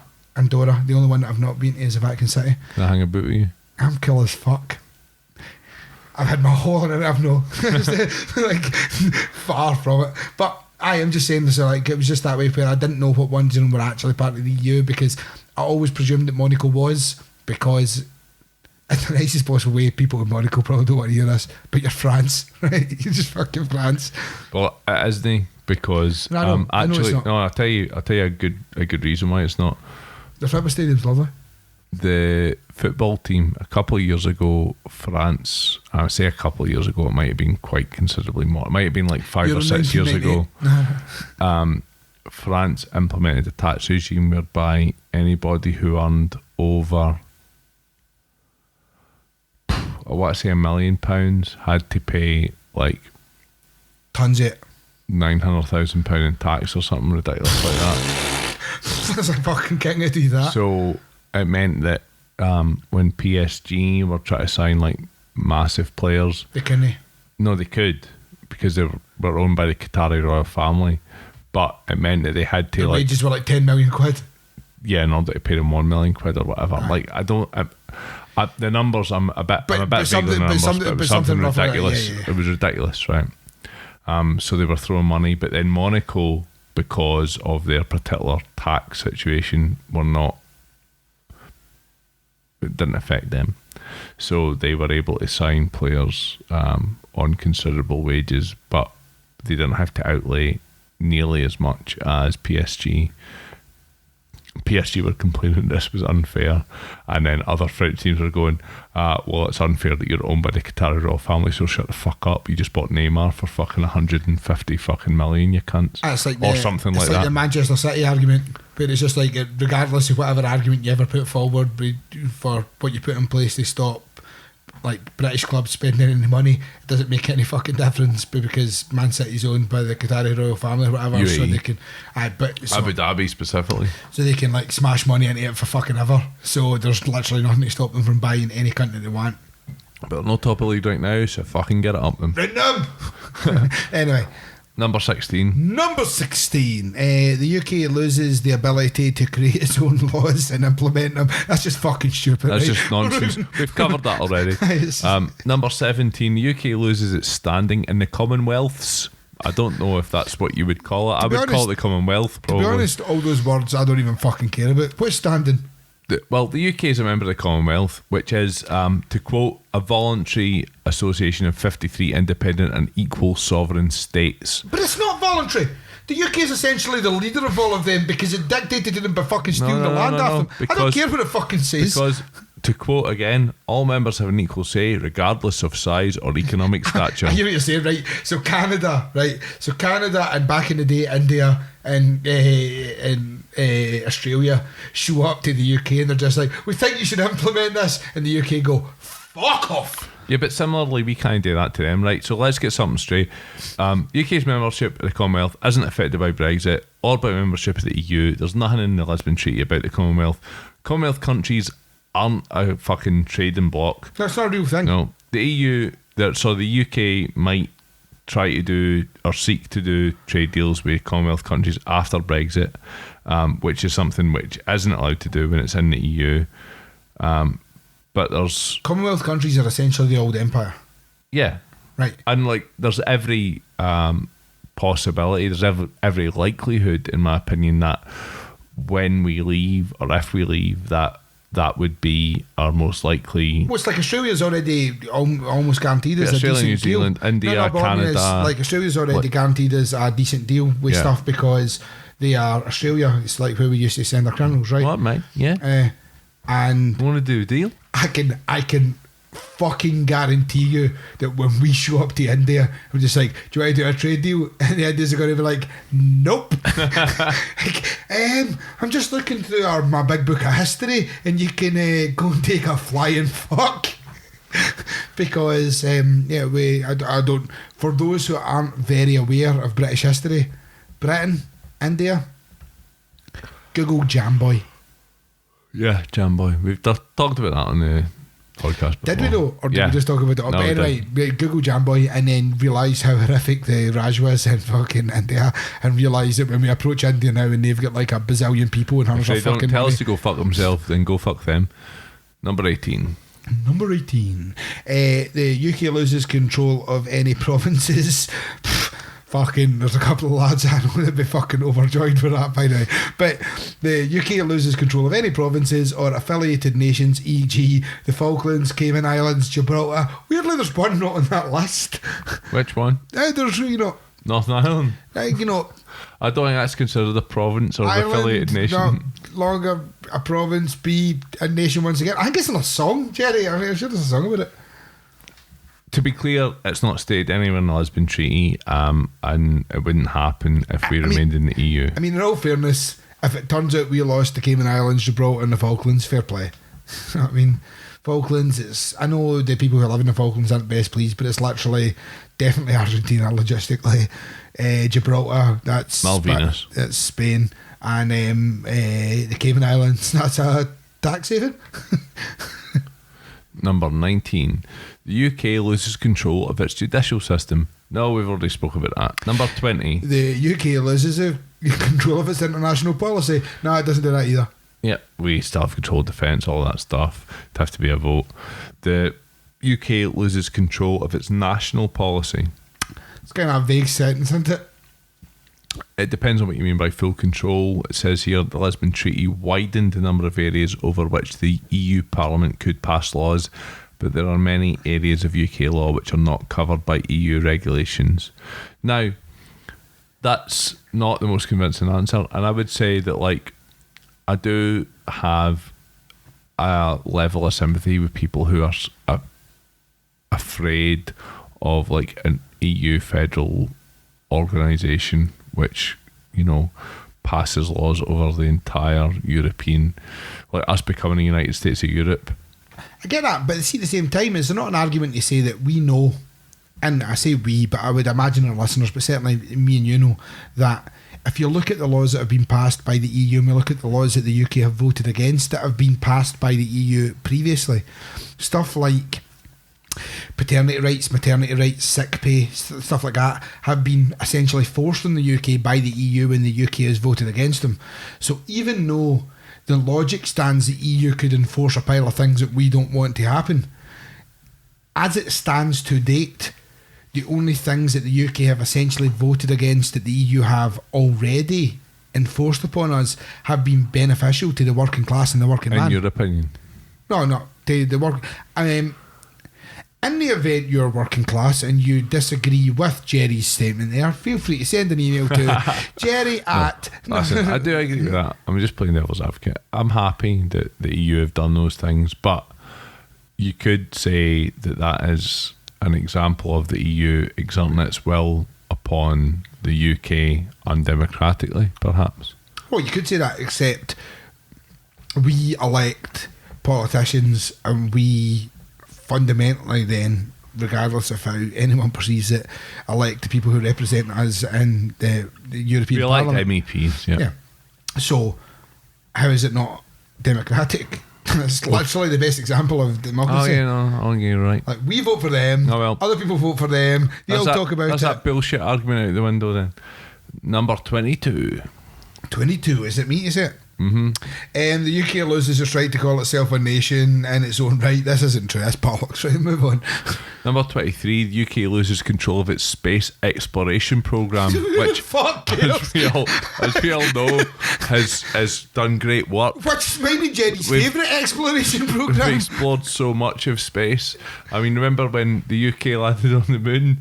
When the UK went to Mars? Listen, one of my biggest regrets was I wasn't born in the 60s when there was that race between the US, Russia and the UK to get to the moon, and the UK got there first, but nobody fucking appreciated it, so they just say that the US got there first. Jerry, you know that happened.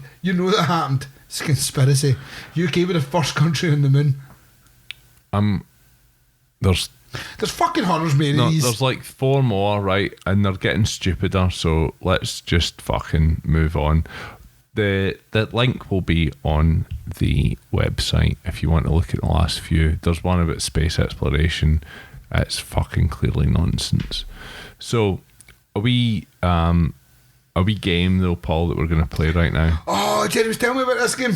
It's quality. We actually tried to play it earlier on. I said one thing, it was a thing. Fuck me, by the way, just so we're clear. See y'all that are listening, fair play to yous, because it's been tedious as fuck. First and foremost, you just listen to like the entire Lisbon Treaty. See right now, see when some cunt mentions the Lisbon Treaty, you can be like, no, I know every single fucking horrendous point that's on that because I listened to 2 Scottish drunks. No, I don't. I know every single horrendous point of it that's on the bullshit viral fucking post you read. Get out of my face or I'll stab you with a fucking broken glass.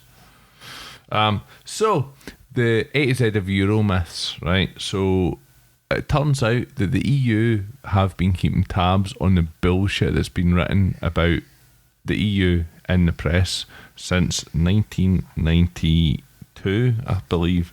Yeah, and that's like the UK press, just all the bullshit that they've been writing about them for all those years. 1992 to 2017, collated Euro myths. We've got an A to Z here that was published. The list was published in the London Economic, but it actually has a link to all the rebuked Euro myths, which are on the European Commission website. So you could definitely argue that, you know, there's a bias inherent in that, but it does make for some interesting reading. And the great thing about it is that the A to Z list, when you compare it to the European Commission list, you can then see which press outlets are most responsible for the Euro myths being purported. Mails. And Mail. somebody somebody the Times might have the time to sit down in the next couple of weeks and collate all that information and present it statistically, maybe write an article. I don't know. Maybe we might do that. I'm definitely doing that. But it'll definitely be Jerry. It will be Paul. So what I want you to do, Paul, in this little game we're going to play in the A to Z of Euro myths. That's the A to Z, not the A to Z. Let's pick a letter. I'm going to go with O. O for decent ASMR. Yeah. Oh yeah. So let's go to O. Let's see what we're dealing with here, people. Jerry's just filling space as he scrolled. That's most of this podcast, to be honest. Okay, so I'm going to pick what I consider to be the funniest one from these. I'm going to go for oak trees. Oak trees. Banned under EU legislation. EU to prevent the sale of English oak seeds. And that's from November 1994. From November 1994? The story is from November 1994. Now, perhaps unbeknownst to us, oak seeds have been illegal to sell since November 1994, but let's check it out. So the EU Commission Post has an Independent on Sunday article, a Mail on Sunday article, and a Sunday Express article, which all state an obscure EU law is halting the sale of English oak seeds, letting continental strains, which often have fewer knots, take over Britain's countryside. Fucking hell. See, no knots, no bots. That's how I operate. Yeah. The directive in question goes back to 1966 and was revised in 1971, covering the marketing. Wait. When did the EU come about? 1972. So 1996. Well, that was when we joined it. So in 1966 there was a directive in place to stop the sale of UK oak. Well, I don't know. I'm about to find out. Covering the marketing of certain seeds, including oak, and their external characteristics, the former sets up certain quality conditions, but is not discriminatory against the UK or any other member state. In this vein, it also identifies forests from which seeds may be taken within a trading year. The directive was made to be very flexible, its purpose being to enable someone who wants to grow straight trees for harvesting, knowing they're getting the product they want. Straight trees? Yeah, it's 2019. Anti-gay EU Commission. It's 2019. However, the EU nor the relevant UK legislation obliges anyone to get their acorns from a registered source. You get your acorns from a registered source. Nobody is stopping them from buying and planting bendy ones from unregistered sources if they so want. I'm fucking. We are too deep in 8% lager for you reading a sentence that says you're not allowed to grow bendy trees. The European Commission is aware that as there is demand for straight trees for felling, there is sometimes a shortage of suitable acorns in the UK. Consequently, there is a derogation allowing the UK to import acorns from third countries, usually countries in Central and Eastern Europe. That is actually one of the most mental fucking things I've ever read. Everyone knows UK acorns, bendy. See, to be honest with you, I'm now, like, having read all that, I'm going, Brexit, mate. That's fucking mental. It's a bit of fucking time again. It's fucking EU legislation. It is a bit mental, that. Prawn cocktail grass and bendy trees. Well, hopefully we'll pick another one and it'll err on the side of ridiculousness, be totally false, and it'll sway me again. But after having read that, I'm actually fucking. Part of me is angry that people are spending time to write this shit down. Imagine, right? So you're a scientist, right? You got yourself a degree. You got a PhD in fucking treology. Those acorns, treology. Yeah. So you're a treologist, and you're like, I know a thing or two about bendy trees, and they're like, we know you do, Stephen. We'll get a specialist then. So you get the specialist, and he's just like, UK trees are bendy as fuck. You have to buy Middle European non-bendy acorns. What about H? H. H. H. H. H. H. Okay, so What's your favourite? What's your favourite on the list? What's the choices? Oh my god, right, I found a belter near the start. Can't blind her. Hairdressers, safety at work. Wait, is this about bendy hairdressers? There'd be no hairdressers left. Hairdressers, safety at work. EU bans high heels for salon staff. April That's why I gave up being a hairdresser in 2013. So let's find the relevant EU legislation for hairdressers and their high heels being banned. Recent press coverage. So the headline here is Hair Hitlers, or simply employers and trade unions working together to improve health and safety for workers in the hairdressing sector. Recent press coverage on EU's high heel ban for salon staff and Barmy EU to ban stylists' ring and heels are misleading, and reports of a new health and safety directive are untrue. What lies behind the hair-raising headlines, they've had a wee joke against themselves, Hair-raising. is an own initiative by salon owners and hairdressers to help better protect the health and safety of all those working in the industry in the EU. The draft agreement negotiated by Coiffeur EU and UNI Europa builds upon existing national best practices and existing regulations in member states. Wait. All of this suggests that prior to this law came into place, every hairdresser had to come out of it in high heels. Think about it. Just think about it for a second. Just like, this is an impractical footwear to be wearing when you're cutting some cuts here. For a start, I'm now standing at an angle. Such as the current HSE guidelines on the provision of gloves. It will mean little change for those hairdressers, salon owners and workers who already follow the law and health and safety guidance. Scientific evidence shows hairdressers are exposed to a high risk of occupational disease, such as musculoskeletal disorders and skin diseases in particular. Failure to adequately address health risks led to increased absenteeism and early retirement from the profession. The cost of occupational skin diseases and loss of productivity across all sectors exceeds $5 billion every year in the EU, according to the latest calculations, with the hairdressing profession carrying the highest risk. Before the agreement becomes law, it needs to be approved by the European Commission. So this is actually happening. Right? So, again, I agree with you, Paul, that a lot of hairdressers are not wearing high heels, and it's probably not good for them. However, it does seem like a ridiculous thing to legislate against. It totally seems like a proper like. So, regardless of what mine and your basic industries are, right?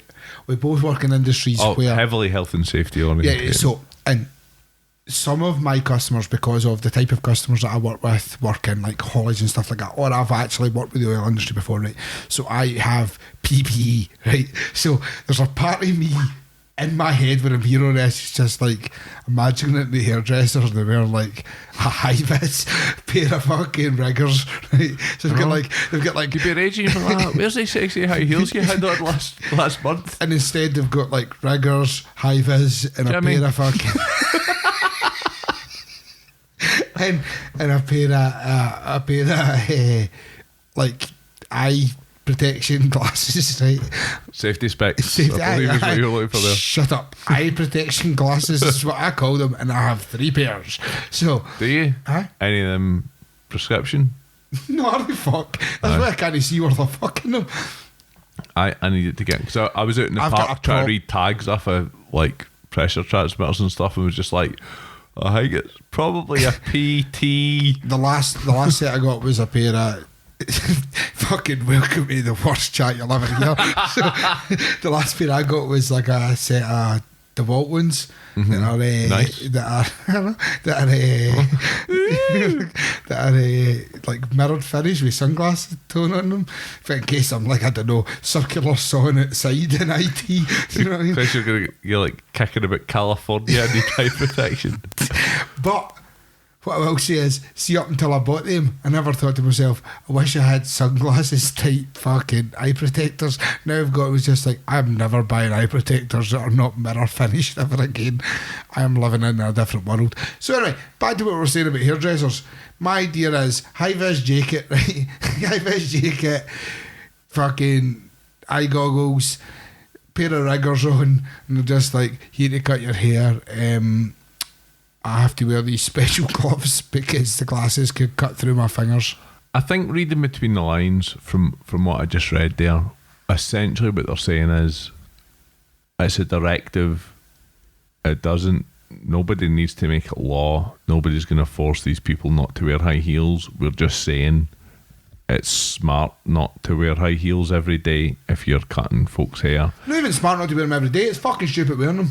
However, I would also say that take back your sovereignty. No, why are we paying people to tell people that? But that's not what's happened. This is the same way as like, so you know where like, so nobody's getting paid to tell people no, that? that's not what I'm saying. What I'm saying is this is a cause and effect situation. Essentially, like, you know how you get the fucking mutants that have to write something in a fucking manual for a Winnebago? This is a thing that exists that says when you put your fucking Winnebago on cruise control, it doesn't mean it can drive it itself. You're fucking pelter because somebody done it. It's like when it says, don't pour hot soup on your face on the side of a fucking Greg's cup. It's because some mutant at some point poured the hot soup in their face because they absolutely deserve to be burnt. This is the same scenario. It's like some mutant at some point wore high heels, slipped on hair, broke their fucking ankle, and they were just like, we're going to have to put legislation in place to stop these mutants from doing this again. That's the reason that exists. Can I tell you one that's going to restore our faith in the EU is not a cunt? Is it still on H? No, it's in G. I just saw it because like I scrolled down a little bit. I thought it was maybe a legislation on happy hardcore. You'll just the headline itself that it's filed under G is the best thing you'll ever hear in your life. It's Grimsby fishy smell. Right? So, finally some legislation on the old Grimsby fishy smell. EC directive orders fishy smell to be contained January 1994, and it turns out that EC directive orders fishy smell to be contained. How did this make it to the EU? Like, how did it manage to pass? The EU observed it in the UK press. But how many hops did it have to take to make it all the way to the EU? Oh, I hear what you're saying. The EU have seen this in the British press and went, just talking about it, saying, well, that's fucking bollocks. Yeah, right. Well, pretty much. So they've went, statement, EC officials have ruled that Grimsby's fishy smell is polluting the air. An EC directive obliges the smell to be confined within the relevant fish processing plant's premises. This was in the Daily Star, The Sun and The Times on the 7th of January 1994. Wait. Fuck all those fucking places. Response: this is nonsense. There is absolutely no EC legislation which obliges Britain or any other EC member state to stop smells from fish processing. This relevant legislation is the UK's 1998 Environmental Protection Act. Part 1 of this act seeks to control air pollution from a number of industrial processes. Local authorities are responsible for issuing the permits to control air pollution from some of these processes, and local enforcement of this requirement appears to be at the origin of this particular story.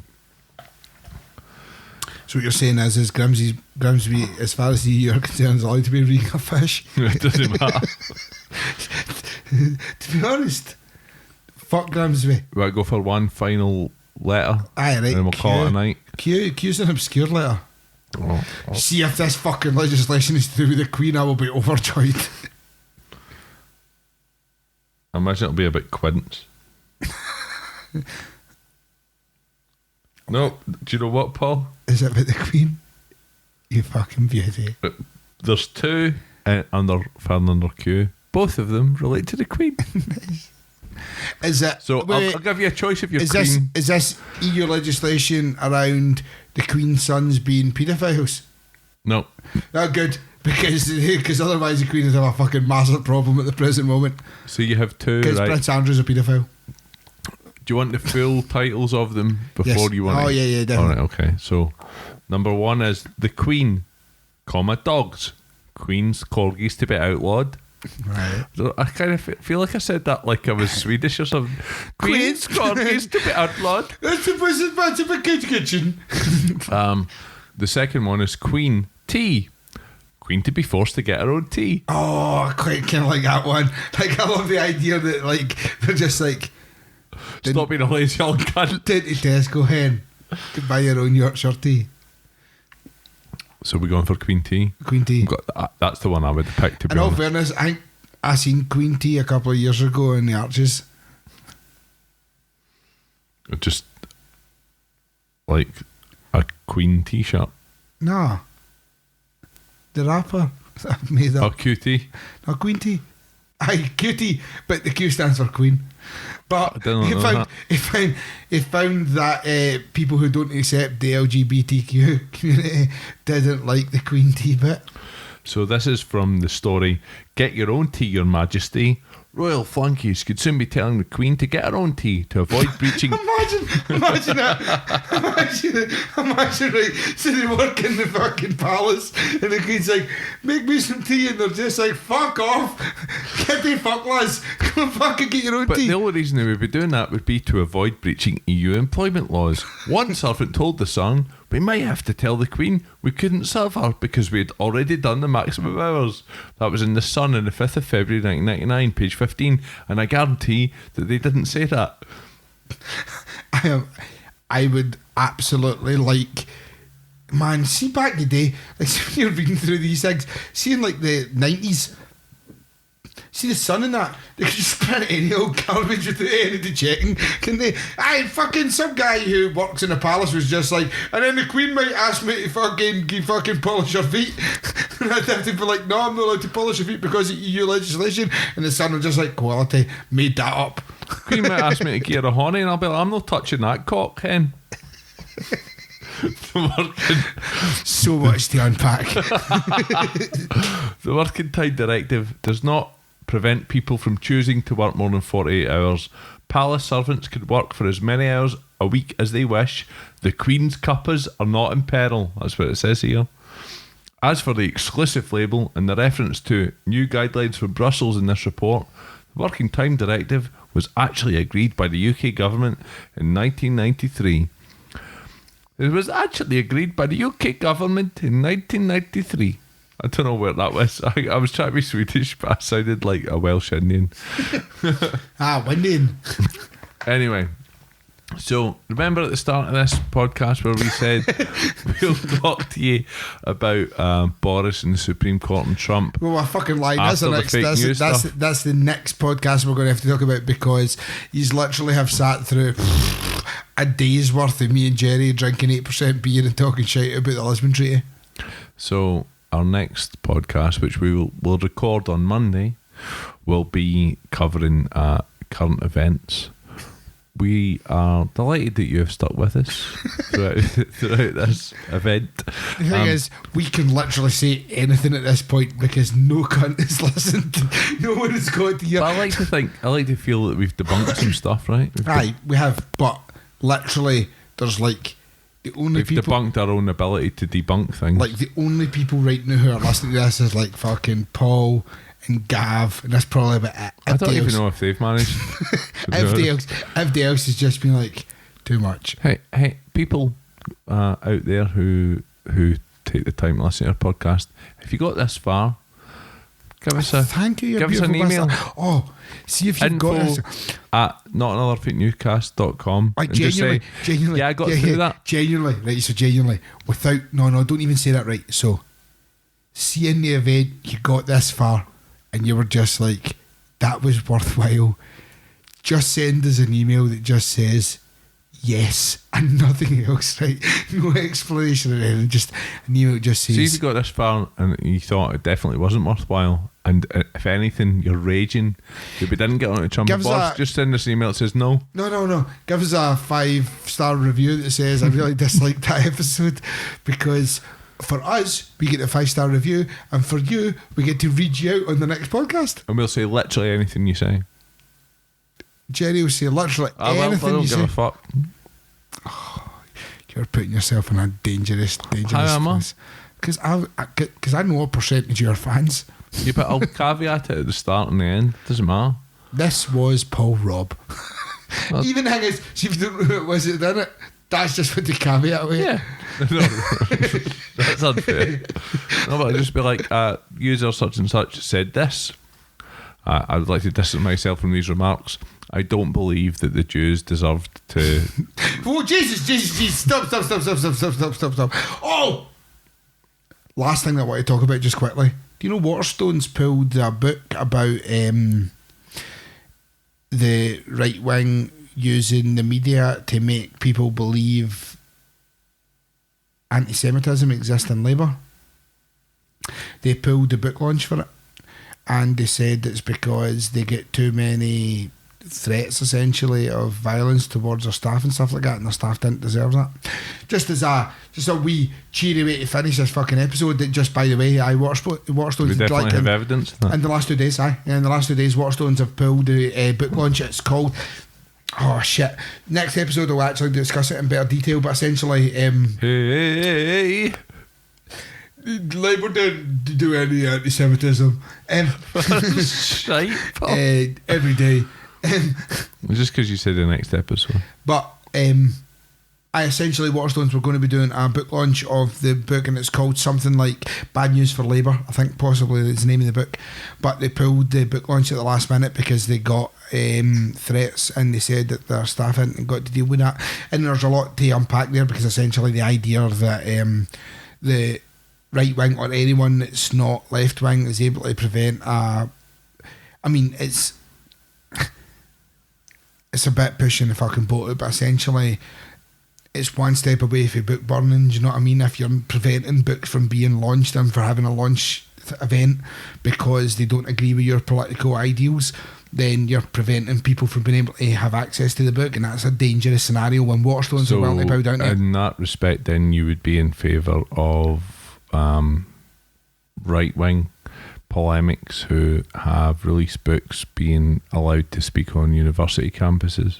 No, aye. You wouldn't be up for no platforming people like has happened with Jordan Peterson and no, I mean, like we can prove that for the most part no platform actually doesn't make a massive impact, and then the people who it does make an impact to, like Milo for example, at the present moment is bitching and moaning because he's not making any money off it. Now to me that's not the same as no platforming. Like him not making money off it, I don't give a fuck about, but the fact that he still has 20,000 people or thereabouts that are listening to what he's saying means he still has a platform that's dangerous for him to promote stuff. So I would say that I wouldn't stop. Well, by the same grounds. So you're against no platforming? I'm against no platforming. Like for the most part, I'm against no platform within reason. Like, and that's because on both ends. Okay, but you can't. Well, you're either because that's not true. Like, see if someone absolutes. Not grey, no grey, black and white. Like, enough beer for you, right? So, see if the things that you're saying are fundamentally racist or homophobic or xenophobic or anything like that, you don't deserve a platform, right? You don't. But like the argument is that idea is anti-Semitic. What? But it's not, because it's an evidence-based book. It's a study. It's really not how this works. Unfortunately, whether someone perceives it as that way, like say you're, I don't know, say you're a mutant. You do realise that I know. I'm But not saying I disagree with you, but I'm saying who judges. But that's what I'm saying. Like, so say you're some kind of mutant that does numbers on fucking Countdown, for example, hypothetically, right? And you think sexy mutant, a sexy mutant, and you think that the Labour Party and specifically Jeremy Corbyn are anti-Semitic because you're a fucking. There was a lot of things I was going to say there that would have to come for this episode, but essentially because you're a fucking grade A tit who doesn't fucking understand what they're talking about, right? In that case, I would argue that you have no right to talk about anything because there is no actual evidence or proof. And if there is evidence or proof, produce it. Produce actual evidence or proof that is tangible and not just opinion based, right? Because as you're aware, that's what we deal with in our podcast.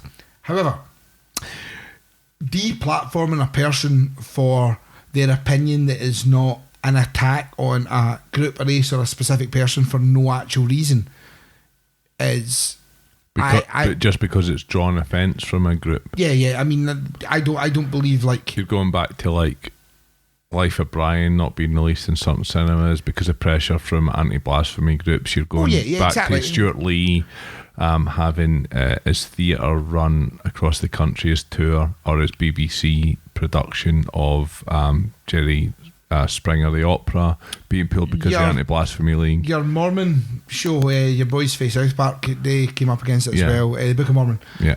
So like stuff like that. Like at that point, it's that way where like in the event you're offended by it, I don't care. In the event this is offensive, that's a different scenario. But who decides what's offensive? Society. Because you're saying someone's offended by it, it doesn't matter. No, but society. if it's offended, it does matter. Society. But what's society? So what, should we have a referendum on what's offensive? If you want. Back then, have you seen the way that we deal with referendums at the present moment? You know what I mean? I'm saying it's a difficult thing to I hear what police you're saying, and but judge. See, in this case, so this is what's the word I want to say? I don't want to say scientific study, but like this is an academic study on Labour and anti-Semitism, much the same as me and you done a live show about an academic study on the anti-Semitism in Labour. By the way, in the event Rachel Riley and the off chance listening to that, you're a fucking moron, you don't know what you're talking about because we've done a study on it and we've actually got the answers. But anyway, it doesn't matter. But that's an academic study on it, right? And it's a book about that. And actually the book is about the way that Labour was treated based on the information that we have available to us. So this isn't an opinion piece, and this isn't a negative or positive in any way, shape or form. This is a factual piece. So the fact that Waterstones would pull the launch from this due to threats from what they call in the media Zionists is a dangerous scenario. Because like I said, it's literally weird that Zionists would be pro this, but it's literally one step away from book burning. Like if you prevent someone releasing a factual book, you can go there, you can argue the facts, you can put out a book yourself that argues the information that's in that. But there's an argument that Zionism's a far right initiative, and certainly within there's no Israel, argument, there's absolute proof of that. There's an argument within Israeli politics that Zionists represent the far right of Israeli politics. What I would say, in order to be as diplomatic as possible, is if anybody who listens to the podcast can present us evidence that the left wing are empowering people to resort to any sort of genocidal threats or actions towards Jewish people, or any sort of anti-Semitism in that respect, if that's coming from the Labour Party, if there's people, members of the Labour Party in the UK promoting sort of Naziist ideology, promoting genocide of Jewish people, and generally being cunts and racist towards Jewish people, then please send that to us and we'll be happy to report on it and talk about it. That's us for tonight. We have enjoyed speaking to you. We have. Unfortunately, you've had to listen to us speaking, but we have enjoyed it, and we're going to do an episode very close to this that will actually touch on the current affairs that have been going on at the present moment, because I mean, in the most basic term, it's purely down to the fact that we don't want to subject you to a 5 hours podcast. That's essentially how it boils out. Yeah, 3.5 hours is more than enough for any person. Especially considering we plan to release this and the next one within minutes of each other. So yeah, enjoy, and remember that you can always find us on @PGMcast on any social media, or specifically Twitter and Facebook. I don't know about our Instagram. I don't know what that is. I'll take a stab in the dark and say I'm going to say that, but I'm actually going to open up because I literally don't know what Instagram is, to be honest. I don't use it. Don't know how to deal with it.